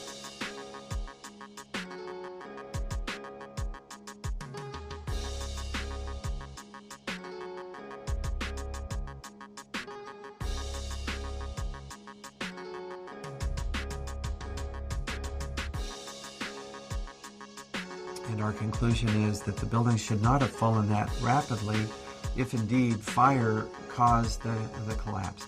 And in fact, there's one mechanical engineer, Gordon Ross, in the Journal of 911 Studies, who's done a thorough analysis based on conservation of momentum. If the official story was correct, then the heating that was supposed to cause the failure would have been a much slower event, and it would have been an asymmetric event. For the tower to collapse straight down onto itself flies in the face of what we know about steel and how steel behaves. When we have a failure in one area, then the failures tend to continue within that area, and you see an asymmetric collapse, possibly the upper section falling off as it twisting away from the tower and falling off. But it's very unusual to see the upper section falling straight through the path of the greatest resistance, which was straight down through the middle of the tower. It just does not add up. 2. Molten metal exceeding 2,000 degrees Fahrenheit was discovered in the rubble of Ground Zero, underneath the Twin Towers and Building 7. Even with heavy rain on September 14th and 21st, a constant stream of fire retardants and water, described as creating a giant lake, these fires would not be extinguished until December 13th, 2001, making it the longest burning structural fire in history. Was the jet fuel responsible? Dr. Frank Gale, who was working with NIST, claimed in 2005. Your gut reaction would be that the jet fuel melted the steel. Indeed, it did not. The steel did not melt. The temperatures that we know existed within the collapse, within the debris pile, are physically impossible from an atmospheric jet fuel fire. Cannot be done. I'm curious about the pool of molten steel that was found in the bottom of the towers. I am too. And just tell me about it. Have you seen it? Well, not personally, but eyewitnesses there found huge pools of molten steel beneath the towers, and some scientists don't think that the collapse of the building could have melted all that steel. First of all, let's go back to your basic premise that there was a pool of molten steel. I know of absolutely nobody, no eyewitness who said so, nobody who's produced it. I was on the site, I was on the steel yards, so I don't know that that's so. You'd get down below and you'd see molten steel running down the channel rails. Like you're in a foundry. Yeah, like lava. Like it was lava from a volcano. Underground, it was still so hot that molten metal dripped down the sides of a wall from Building 6. However, they do hit hot spots occasionally, and everything stops. There were fires of 2,000 degrees Fahrenheit below the ground. I don't know that that's so. There's video of it. Melted around 2,600 degrees Fahrenheit. I think it's probably pretty difficult to get that kind of temperatures in a fire. Well, NASA pictures, thermal images showed those sorts of temperatures in the basement. Would you send them to me? Okay. My name is Mark, and I'm the individual who was questioning Dr. Gross, and he asked me to email to him those thermal images. When I approached him after his talk to get his email address for that purpose, he refused to provide it to me. I think this is important because it reveals the attitude of the NIST investigators, which is one of willful ignorance of what really happened on 9/11. As well as the molten metal in the debris, it was also observed prior to the South Tower's collapse.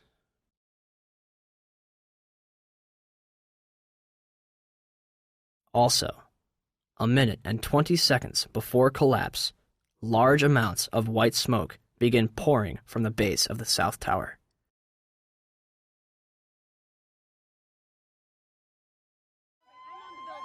Three, the concrete, and in fact, virtually everything except the metal inside the Twin Towers was pulverized as the building collapsed.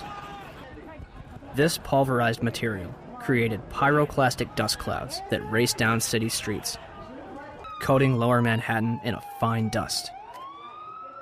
Pyroclastic clouds generally occur during two events: volcanic eruptions and controlled demolitions.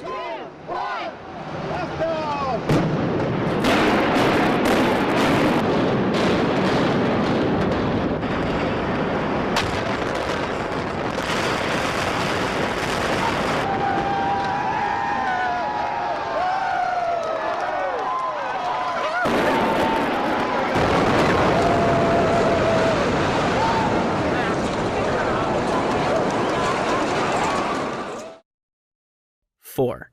Steel beams weighing up to 200,000 pounds were thrown laterally up to 500 feet. A cross-section from the World Trade Center weighing approximately 300 tons was embedded in the southeastern corner of the American Express building. This piece would have had to travel at least 390 feet, maintaining enough kinetic energy to embed itself in the corner of the building. What we should have seen in the debris pile was a pyramidal shape. If it had been a gravity-driven collapse, we would have seen a roughly pyramidal shape or a conic shape. What we actually did see was a massive ejection of dust and debris and large sections of steel from well away from the towers, tens of metres away from the towers. That's hard to see a reason for that within a gravity-driven collapse. 5. Firefighters and eyewitnesses reported a series of explosions before and during the collapses. And we heard the noise associated with an implosion. Secondary explosion on Tower 2. Some sort of explosive device. We're obviously having a bit of trouble right now maintaining our location because we just heard one more explosion. There was another major explosion. Do you know anything about those extra explosions we heard? No, I do not. Were they car bombs? I have no idea, ma'am. The street shook, and I heard like an explosion. Do you know if it was an explosion or if it was a building collapse? To me, it sounded like an explosion. We heard a very loud blast, an explosion. They were taking photographs and securing this area just prior to that huge explosion that we all heard and felt. Not clear now is why this explosion took place.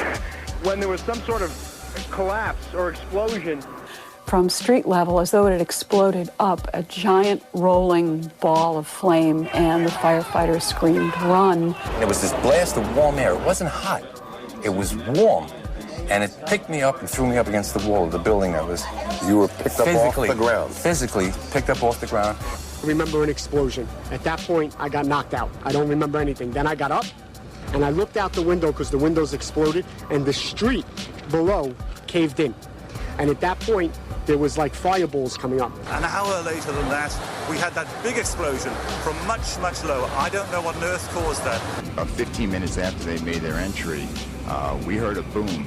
I don't know if that was the infrastructure that was going or another explosion. Again, there has been a second explosion. John, just seconds ago there was a huge explosion, and it appears right now the second World Trade Tower has just collapsed. All of a sudden I heard rumbling, and we all started running away from it. The glass blew out and threw me onto the sidewalk, and I couldn't see for 20 seconds. It was like holy hell coming down them stairs. And then when we finally got to the bottom, they were coming out on the mezzanine level there. And another explosion came right from it, just everyone flying. We stuck on the stairs for a while. We finally got down to the lobby. Then we get to the lobby, it was this big explosion. So I was real lucky. I don't know what happened to the people behind me when that blast occurred. And was actually on the 78th floor of the second tower and was evacuating the tower and experienced all these explosions and made his way back down. We presume because of the initial explosion, there may have been secondary explosions as well that were detonated in the building by these terrorists. There was a secondary explosion, probably a device either planted before or on the aircraft that did not explode until an hour later. I heard a second explosion and another rumble and more smoke and more dust. I ran inside the buildings, the chandelier shook, and again, black smoke filled the air. Within another 5 minutes, we were covered again with more silt and more dust. And then a fire marshal came in and said we had to leave because if there was a third explosion, this building might not last. Eyewitnesses also reported that explosions had taken place in lower levels of both the North and South Tower. They were having coffee in the World Trade Center when the first plane struck. And all of a sudden it sounded like, I don't know where the subway is, but it sounded like a subway collision, a bomb, and it was just pounding, boom, boom, boom, and I literally thought the subway had exploded. And the ladies that are with me were in the World Trade Center in the first building and escaped through the lobby where they report they believe there was a bomb in the lobby. Just get out of the tunnel in the blue. The subway tunnel? Yeah. Yes, I was right there. I was down in the basement, came down, all of a sudden the elevator blew up, smoke. I dragged the guy out, his skin was hanging off, and I dragged him out, and I helped him out to the ambulance. And when I got up to the concourse level, it was just like like gunfire and then just 3 big explosions. And even the turnstile was burnt and was sticking up, and they just told us to run. I heard the first explosion, and the elevator blew up. And as we were coming out, we passed the lobby. There was no lobby. So I believe the bomb hit the lobby first, and a couple of seconds then the first plane hit. Firefighter John Schroeder arrived in the lobby of the North Tower shortly after the first plane struck. So we're standing there in the lobby, we're getting all together. All of a sudden, we hear... I look down to my right, and the elevators exploded, something out of like a Bruce Willis Die Hard movie. People just come running out of the elevators, on fire, fireballed. I mean, it was like, what is going on here? There's something's up here. I mean, the plane's up there, now there's fire down here. People run around all on fire. This is crazy. So we were heading up to the 24th floor of the stairwell, and all of a sudden we heard, Mayday, Mayday, second plane, second plane. Swift, we're looking at each other like, come on, second plane? There's no way there's a second plane. Within seconds, our building got rocked. We got bounced around in the stairwell like pinballs, man. And we just said, you know what? Time to go. We got down to the lobby, and everything was blown out, exploded. Everything was... And we were the only ones in the lobby now. We're going, wait a second here. Where is everybody? Because the building was coming down the outside. They moved the command post to World Trade Center, too. So now we're like, we didn't get no, where is everybody? We were in the lobby. All it looks like everything was exploded. Everything was gone. We're like, what is going on here? We didn't know. We were like, this is crazy. But for every window in the lobby to be exploded, I mean, them windows were like as thick as forget it. They were 2-3 inch glasses. You know, come on. They exploded out of the lobby. You know, something. It wasn't from the jet fuel. No way. The elevators exploded. They were down from the lobby. The lobby was over here. That should never have happened. Something would happen there, and that wasn't. We came down. It looked like a bomb went off in the lobby.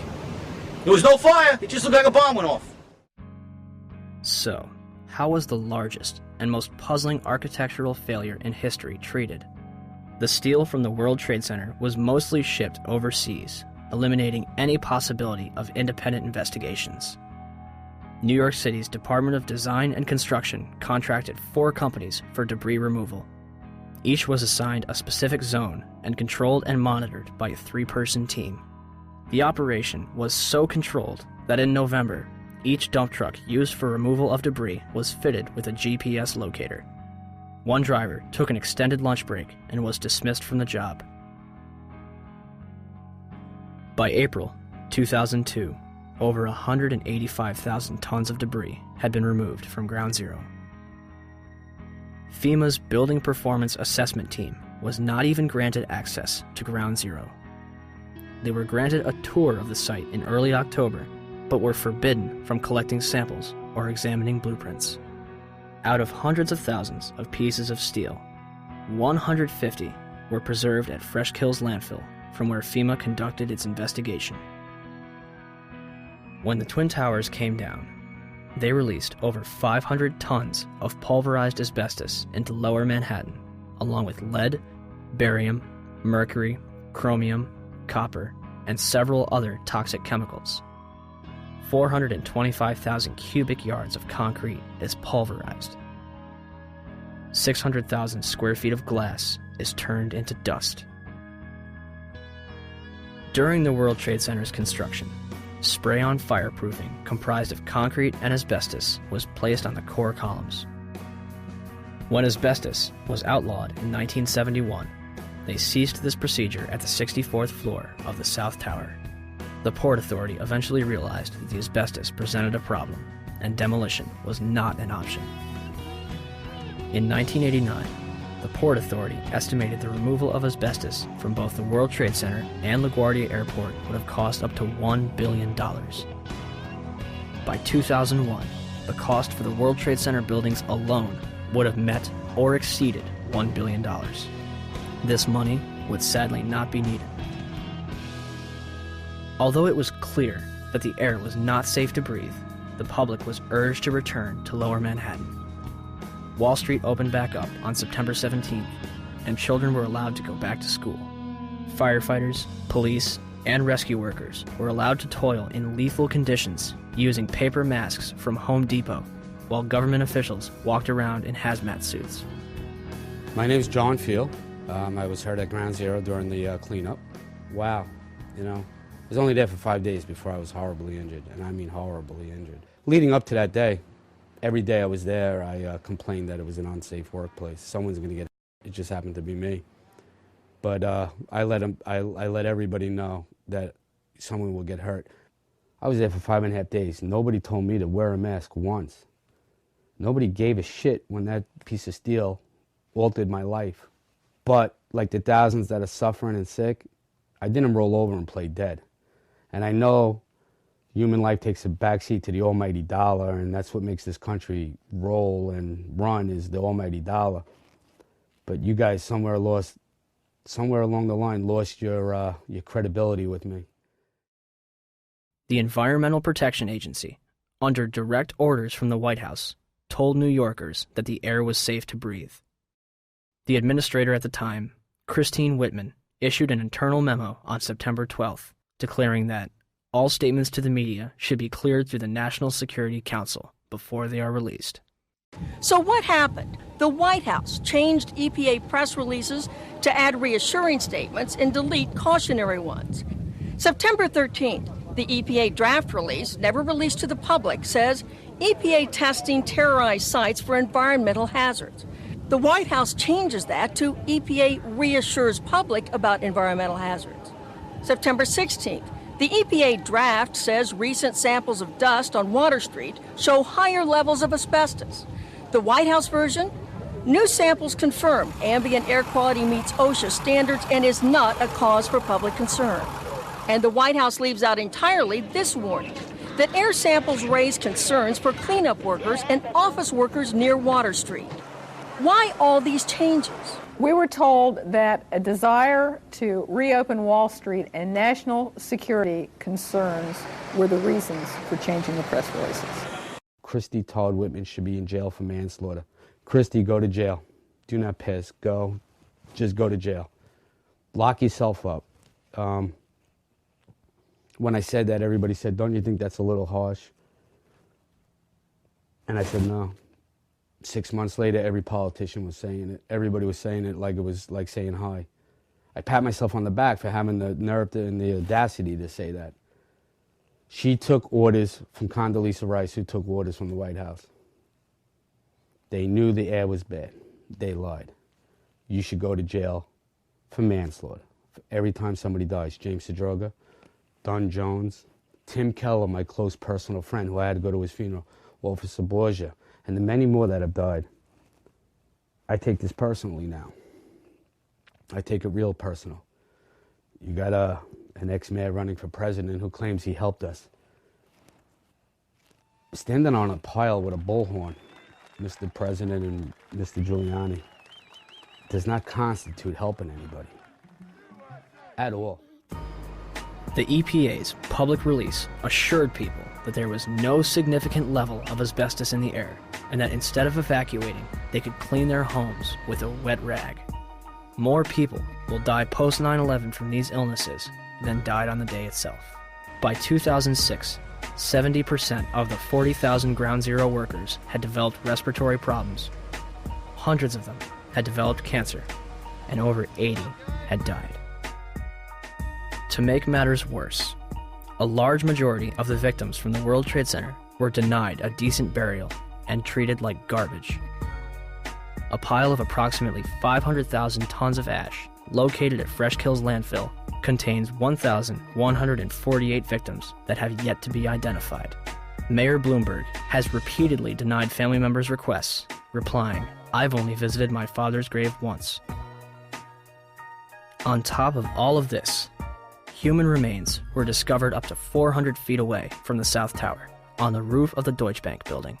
300 bone fragments were discovered between April 7th and 14th, 2006, and more are expected to be found. Is all of the above possible with a gravity-driven global collapse? Were the Twin Towers brought down as a result of the airplanes that struck them and the fires that followed, or were they brought down in a controlled demolition? same All right, time. some new information coming in. Report from Associated Press of a large plane crashing in western Pennsylvania. This is according to officials at the Somerset County Airport. A large plane crashing in western Pennsylvania. We have that plane crash. I'm sorry, go ahead, Skip. Say it again. Repeat, please, Skip. I'm saying somebody may have made that horrible decision to go ahead and take the plane down.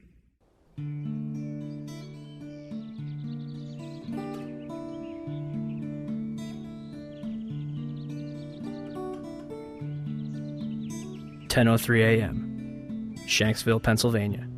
United Airlines Flight 93 allegedly plows into an abandoned strip mine at 580 miles per hour. 20 minutes flying time from Washington, D.C.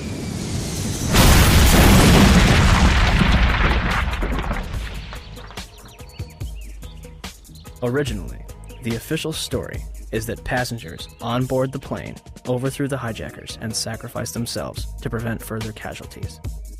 The 9/11 Commission will later conclude that hijacker Ziad Jarrah, anticipating a cockpit overthrow, crashes the plane into the ground. Debris from Flight 93 was found considerable distances from the crash site. The debris here is spread over a 3 to 4 mile radius, which has now been completely sealed off and is being treated, according to the FBI, as a crime scene. This is one of those cases where the pictures really do tell the story, that sort of the most horrifying aspect of this particular crash scene is how little debris is visible. That's really all you see is a large crater in the ground and just tiny, tiny bits of debris. There has been at least one report that the investigators out there, and there are hundreds of them, as I said tonight, have found nothing larger than a phone book. Well, Darren, in the last hour or so, the FBI and the state police here have confirmed that they have cordoned off a second area about 6 to 8 miles away from the crater here where this plane went down.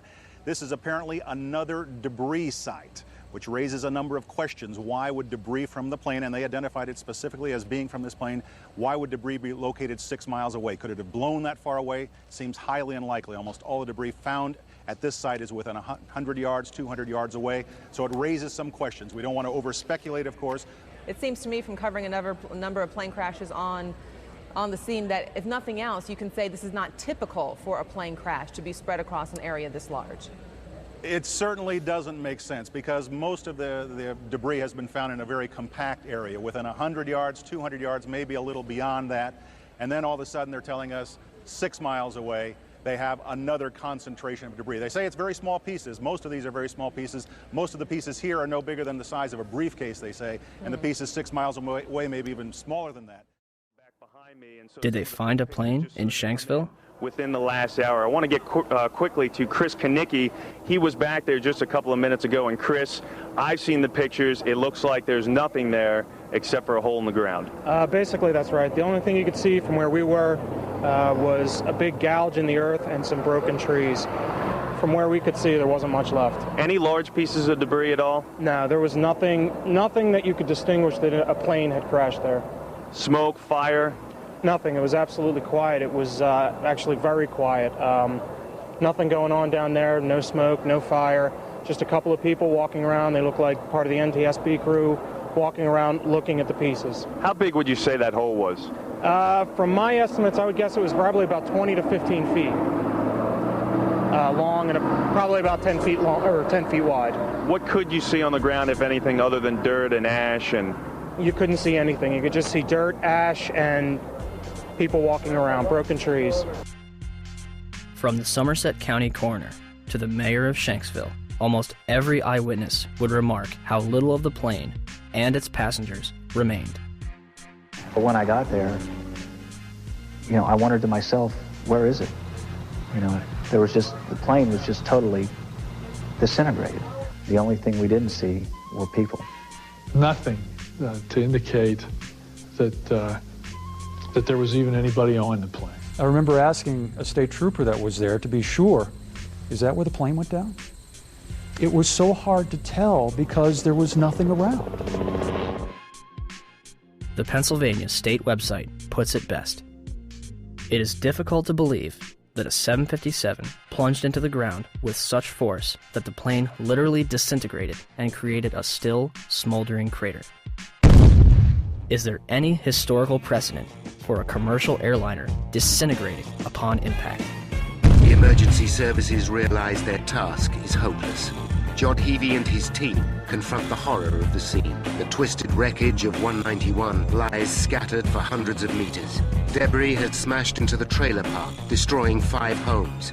In 1988, Pan Am 103 exploded in mid-air over the town of Lockerbie in Scotland, killing 270 people. Terrorists checked a bag containing a bomb into the hold, but didn't board the plane. The sea below them is on fire.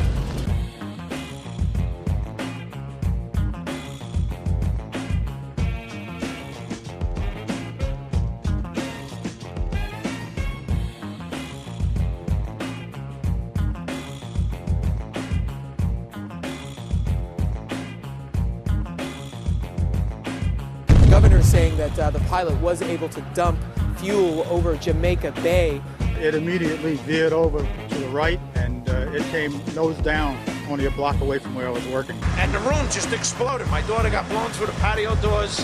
My wife got blown into the living room, and I got blown out the patio doors behind my daughter. Several blocks away from the primary crash scene, the aircraft may have been rocked by vibrations severe enough to knock the engines off the wings. Jim, let me just tell our audience what you're looking at. These are from Jamaica Bay. This is clearly a part of the plane. Yes, that would be the horizontal stabilizer, the vertical tail fin on the back of the airplane.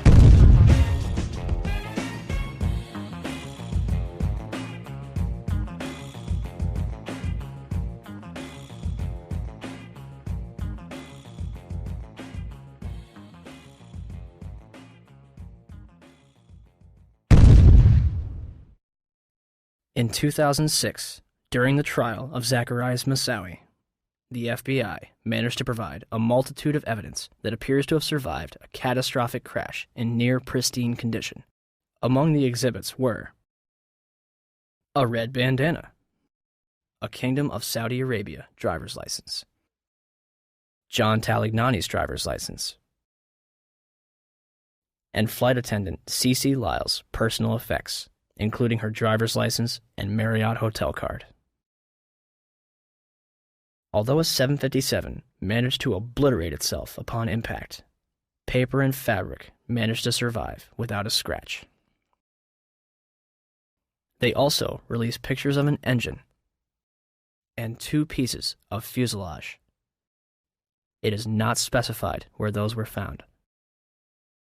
Once again, the FBI stepped in to supervise every aspect of the investigation. They repeatedly denied family members' requests to listen to the cockpit voice recorder. The FBI gave in on April 18, 2002, as long as the victims' relatives didn't talk about it. And for some reason, the last 3 minutes were unaccounted for. No explanation has been given.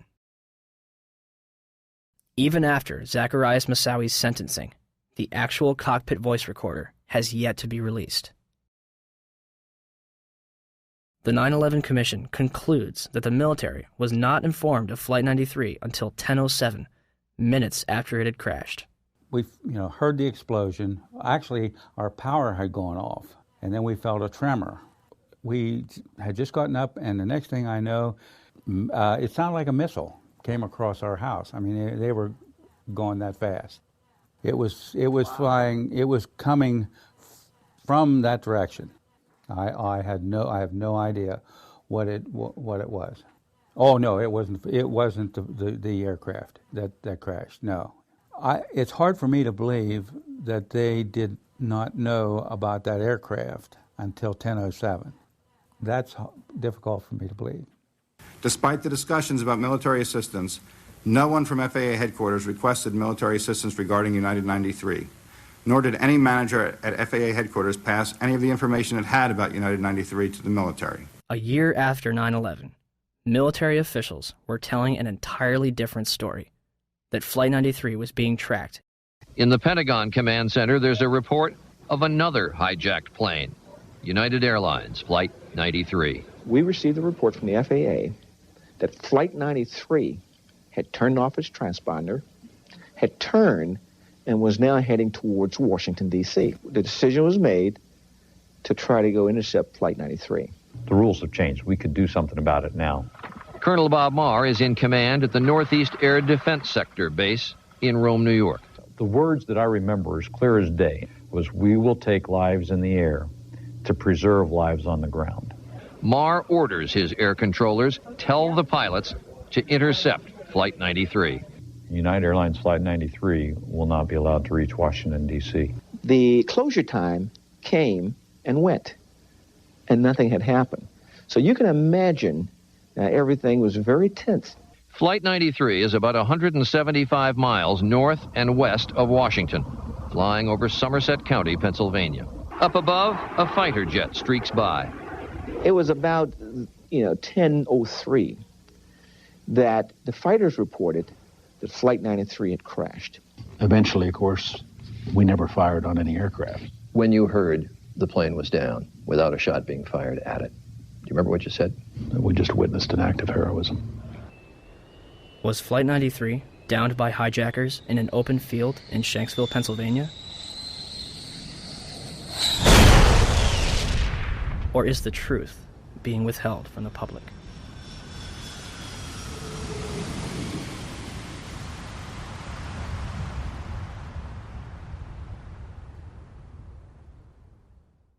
I want to tell you that we are getting word from New York right now that another building has collapsed. I understand that this is a 47-story building.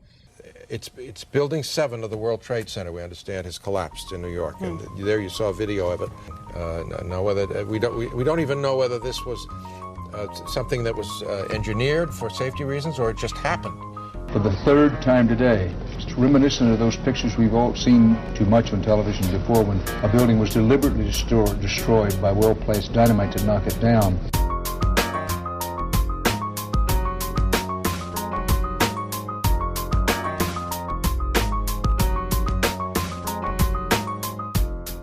In 1984, construction began on World Trade Center Building 7, a 47-story office building, 570 feet tall, and 300 feet away from the North Tower. It opened to the public in 1987 and housed offices for Department of Defense, Securities and Exchange Commission, and the Internal Revenue Service. Building 7 was considered the Central Intelligence Agency's largest station outside of Washington, D.C., and was also the Secret Service's biggest field office. Numerous cases would be closed due to its destruction. On June 8, 1999, Mayor Rudolph Giuliani's Office of Emergency Management Command Center on the 23rd floor is opened. The command center on the 23rd floor is bulletproof and bomb-resistant, with its own air supply and generators. It's linked to city airports, the Coast Guard, and the Pentagon. Computers will soon have detailed blueprints of every major building in New York City, as well as evacuation routes. Hurricanes and heat waves would be handled here, as well as terrorist attacks. Though New York officials say their facility is not impenetrable, they're confident it could handle even the worst crisis imaginable. Deborah Fayerick for CNN, New York. The 50,000 square foot center has reinforced, bulletproof, and bomb-resistant walls, its own air supply and water tank, beds and showers, and 3 backup generators. It has countless monitors which oversee police and fire department responses, and it is staffed around the clock.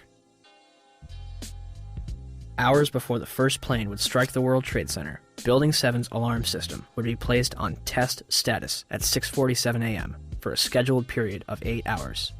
This normally occurs during maintenance, and any fire alarms from the building are disregarded. After the second plane strikes the South Tower, the building's power is shut off and its tenants are evacuated. The major fires in World Trade Center 7 were as follows. On the east face, between floors 11 and 12. On the north face, on floors 7 and 12.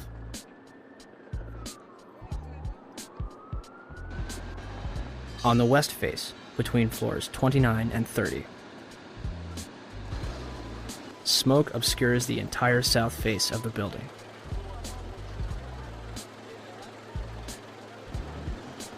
By 3 p.m., Chief Daniel Nigro of the FDNY had set up a collapse zone around Building 7.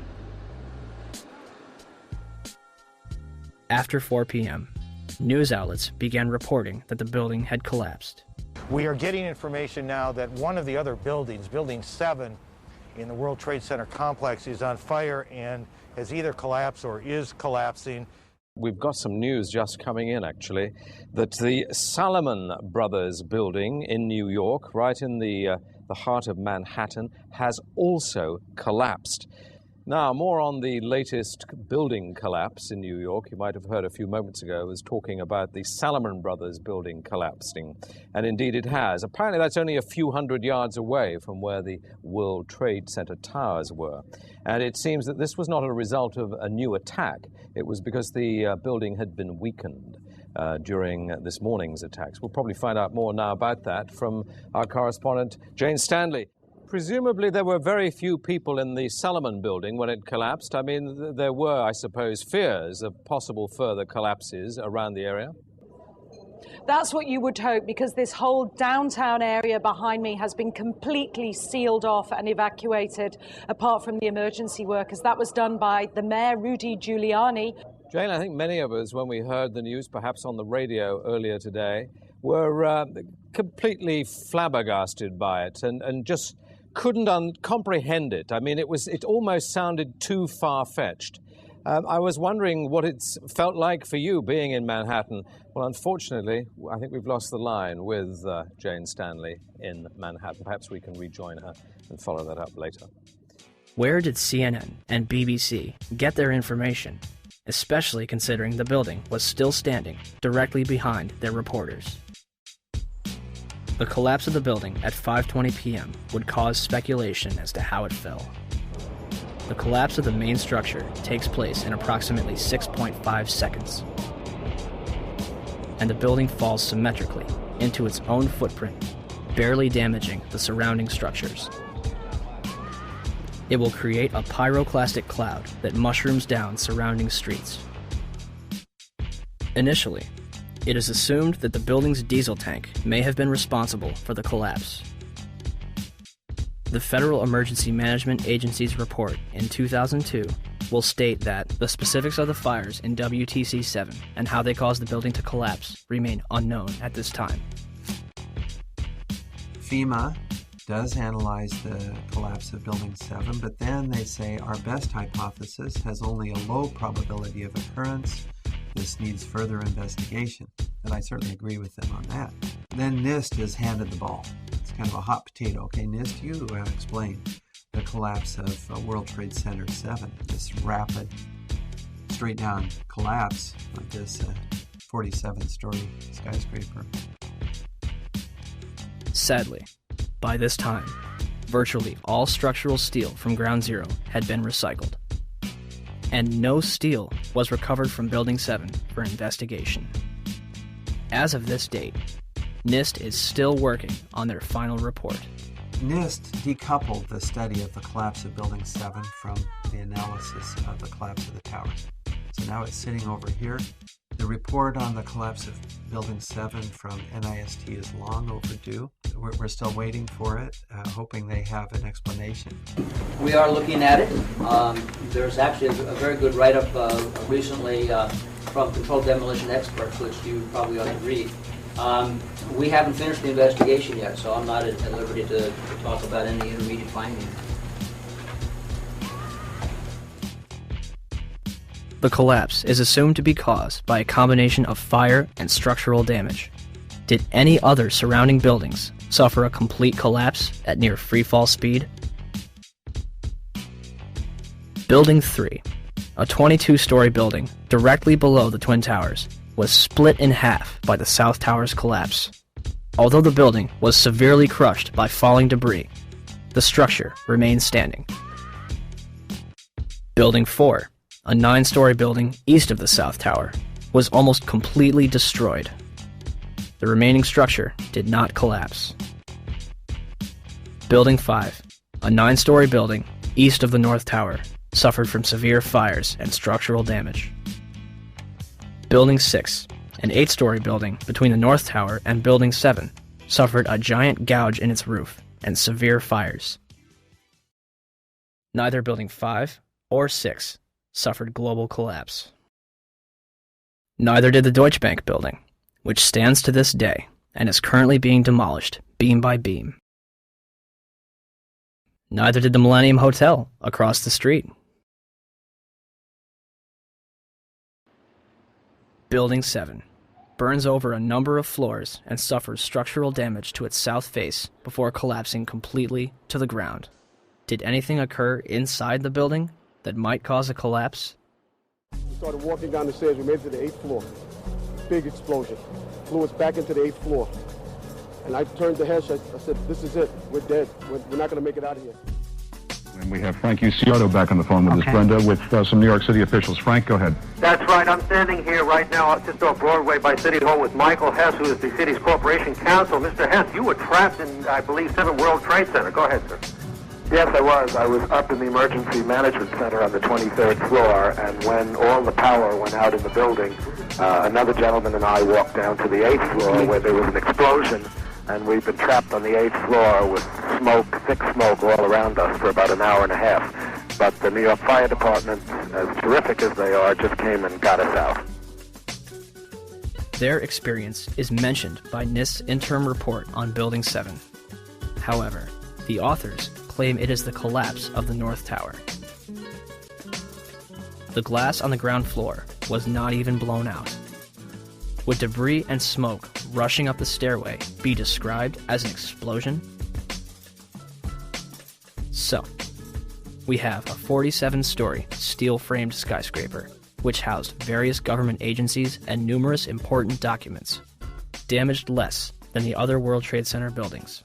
At 5:20 p.m., all structural elements inside Building 7 simultaneously fail, and it collapses symmetrically, imploding into a pile of rubble. This building had 81 columns, 24 core and 57 perimeter, running from the basement to the roof. For the building to have collapsed the way it did, all 81 of these columns had to collapse simultaneously. Could fires on a few floors have heated up all these columns to the breaking point at the same time? Let's ask the 9/11 Commission. Governor Keane, may I ask another question, please?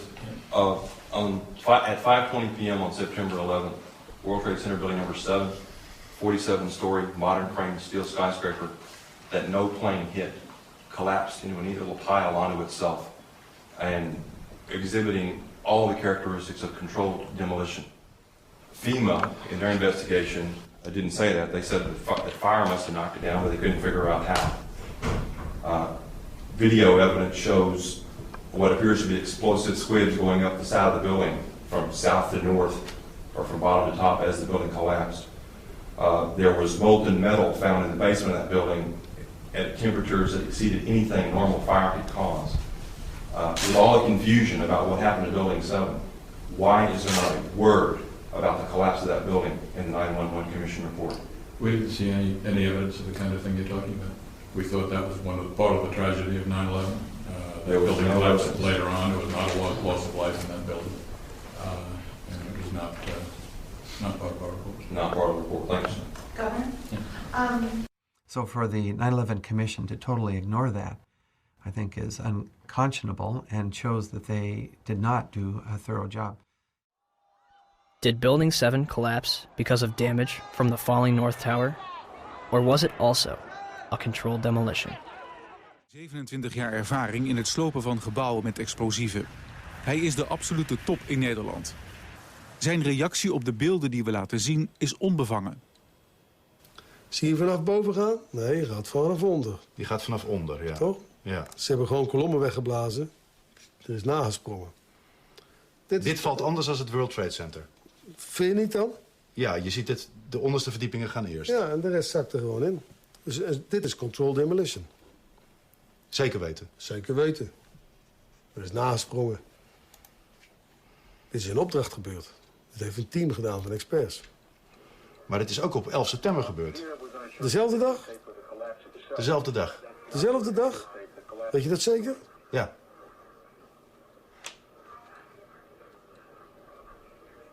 Was het zeker weten de 11e? Dat kan geen waar zijn. 7 uur nadat de World Trade Center naar beneden viel. Ja?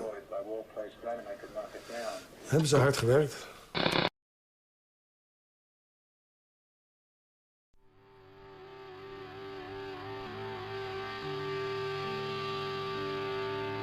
In the aftermath of 9/11, citizens and politicians alike would demand that steps be taken to ensure such attacks never happen again.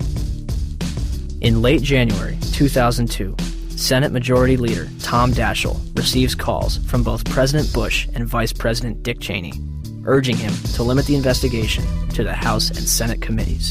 The administration would continue to oppose the investigation until November 2002, when Congress creates the National Commission on Terrorist Attacks upon the United States to make a full and complete accounting of the circumstances surrounding the attacks. Democratic leaders concede several aspects after the White House threatens to create the commission by executive order, giving themselves considerable control. President Bush officially signs it into law November 27, 2002, and names Henry Kissinger as chairman of the 9/11 Commission. The Chicago Tribune puts it best. Kissinger is known more for keeping secrets from the American public than telling the truth. On December 13, 2002, Kissinger resigns from the 9/11 Commission, due mostly to a congressional demand that he disclose his private business clients.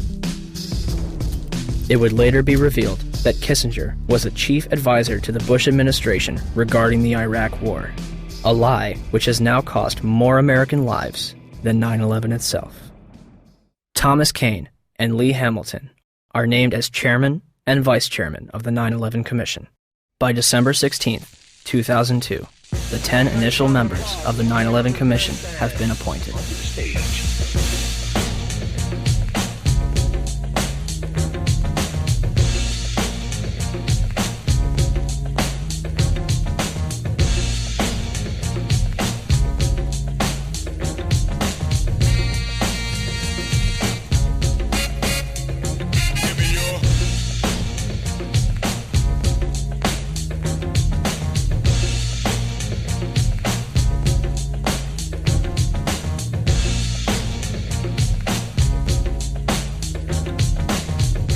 And the man missing from this picture? Philip Zelikow, Executive Director. He would shape both the commission and its final report.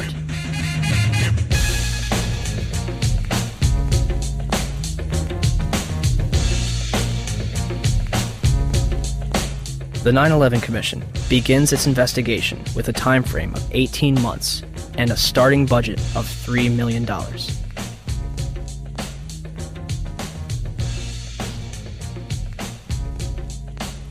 January 27, 2003.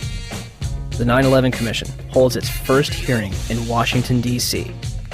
Vice Chairman Lee Hamilton will claim a few days later, "We're not interested in trying to assess blame. We do not consider that part of the Commission's responsibility." March 26, 2003. The Bush administration denies the Commission's request for an additional $11 million in funding. 3 days later, the Commission is offered $9 million, and they accept. In April 2004, President Bush agrees to testify before the 9/11 Commission, but only if Vice President Dick Cheney joins in. Why did they insist on appearing together? The 9/11 Commission wants to ask us questions. That's why we're meeting, and I look forward to meeting with them and answering their questions. Why you're appearing together rather than separately, which was their request? Because it's a good chance for both of us to answer questions that the 9/11 Commission is looking forward to asking us, and I'm looking forward to answering them. On April 29, 2004, behind closed doors, President Bush and Vice President Dick Cheney appear together before the 9/11 Commission for approximately 3 hours. They are not placed under oath, their testimony is not recorded, and the Commission's notes are subject to White House censorship.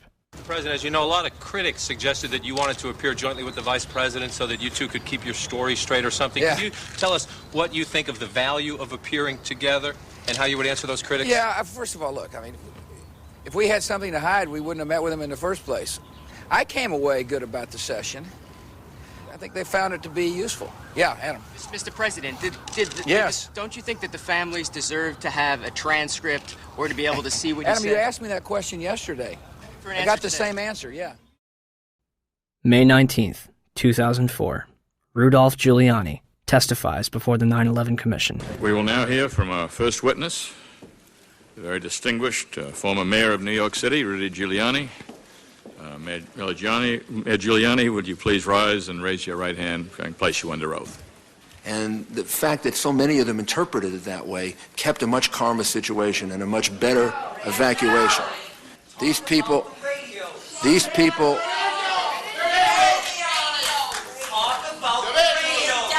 would please ask.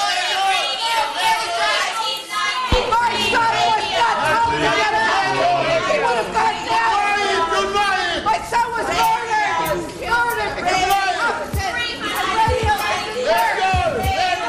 We're simply wasting time at this point. It should be used for questions. Please. Thomas Kean and Lee Hamilton will later claim in their book, Without Precedent, that they were too soft on Mayor Giuliani. One of the questions they failed to ask was who warned him that the South Tower was going to collapse. Mr. Mayor, can you hear me? I can, Peter. Are you talking about did you go immediately to the Office of Emergency Management? I went down to the scene and we set up headquarters at 75 Barclay Street, which was right there with the police commissioner, the fire commissioner, and we were operating out of there when we were told that the World Trade Center was going to collapse. And it did collapse before we could actually get out of the building. Who didn't warn everyone in the building?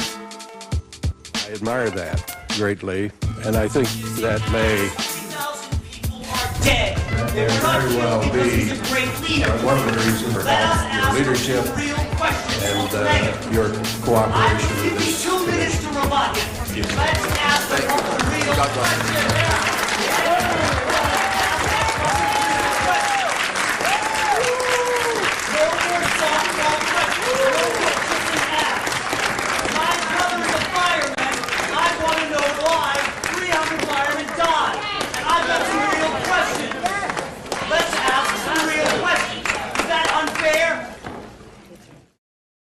The 9/11 Commission would release its final report on July 22, 2004, and closed its doors on August 21st.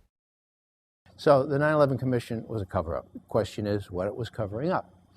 The charitable explanation is gross negligence, malfeasance, misfeasance, and what you call it, okay? If you can't read all 571 pages of the report, in August 2006, the 9/11 Report comic book was released. It should tell you all you need to know.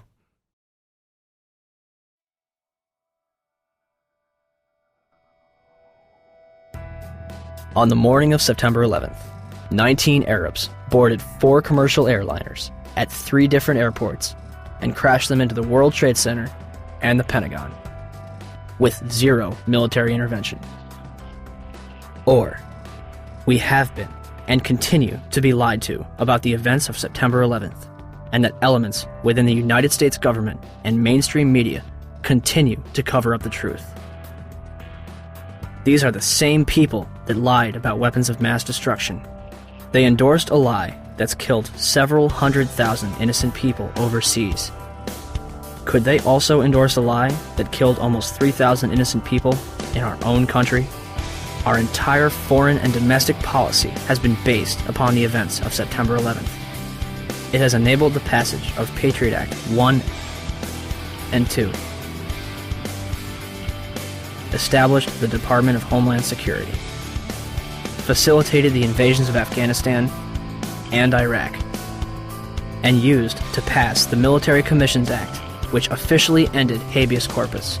Habeas corpus in Latin means you have the body. It's a provision in the law where no one can just scoop up someone, put them in a black hole, and keep them there without that person having the right to appeal to a court and say, you have the body, now what do you charge this person with, and what redress does he or she have?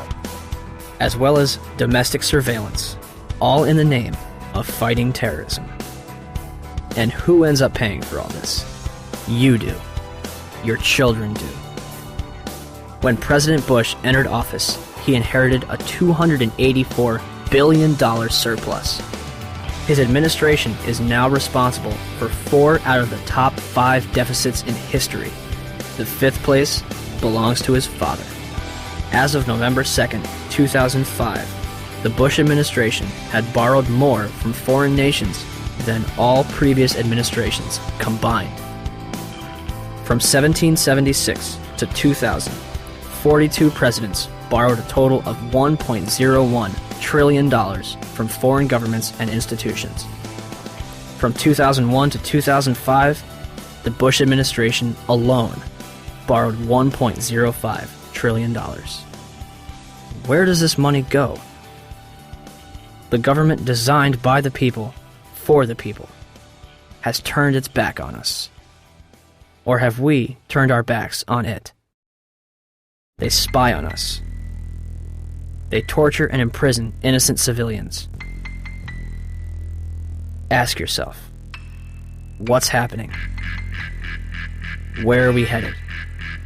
And would we be here today without 9/11? Will somebody please tell us who's in charge? We need order. We can't stand this new world slaughter. It reeks of oil seats and bloody handshakes. U.S. interests and war profiteers. Our life is here in the belly of the beast. With these kill the innocent and pray for peace.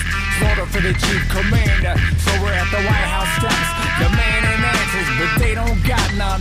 We've got few choices: protest or pick up shotguns.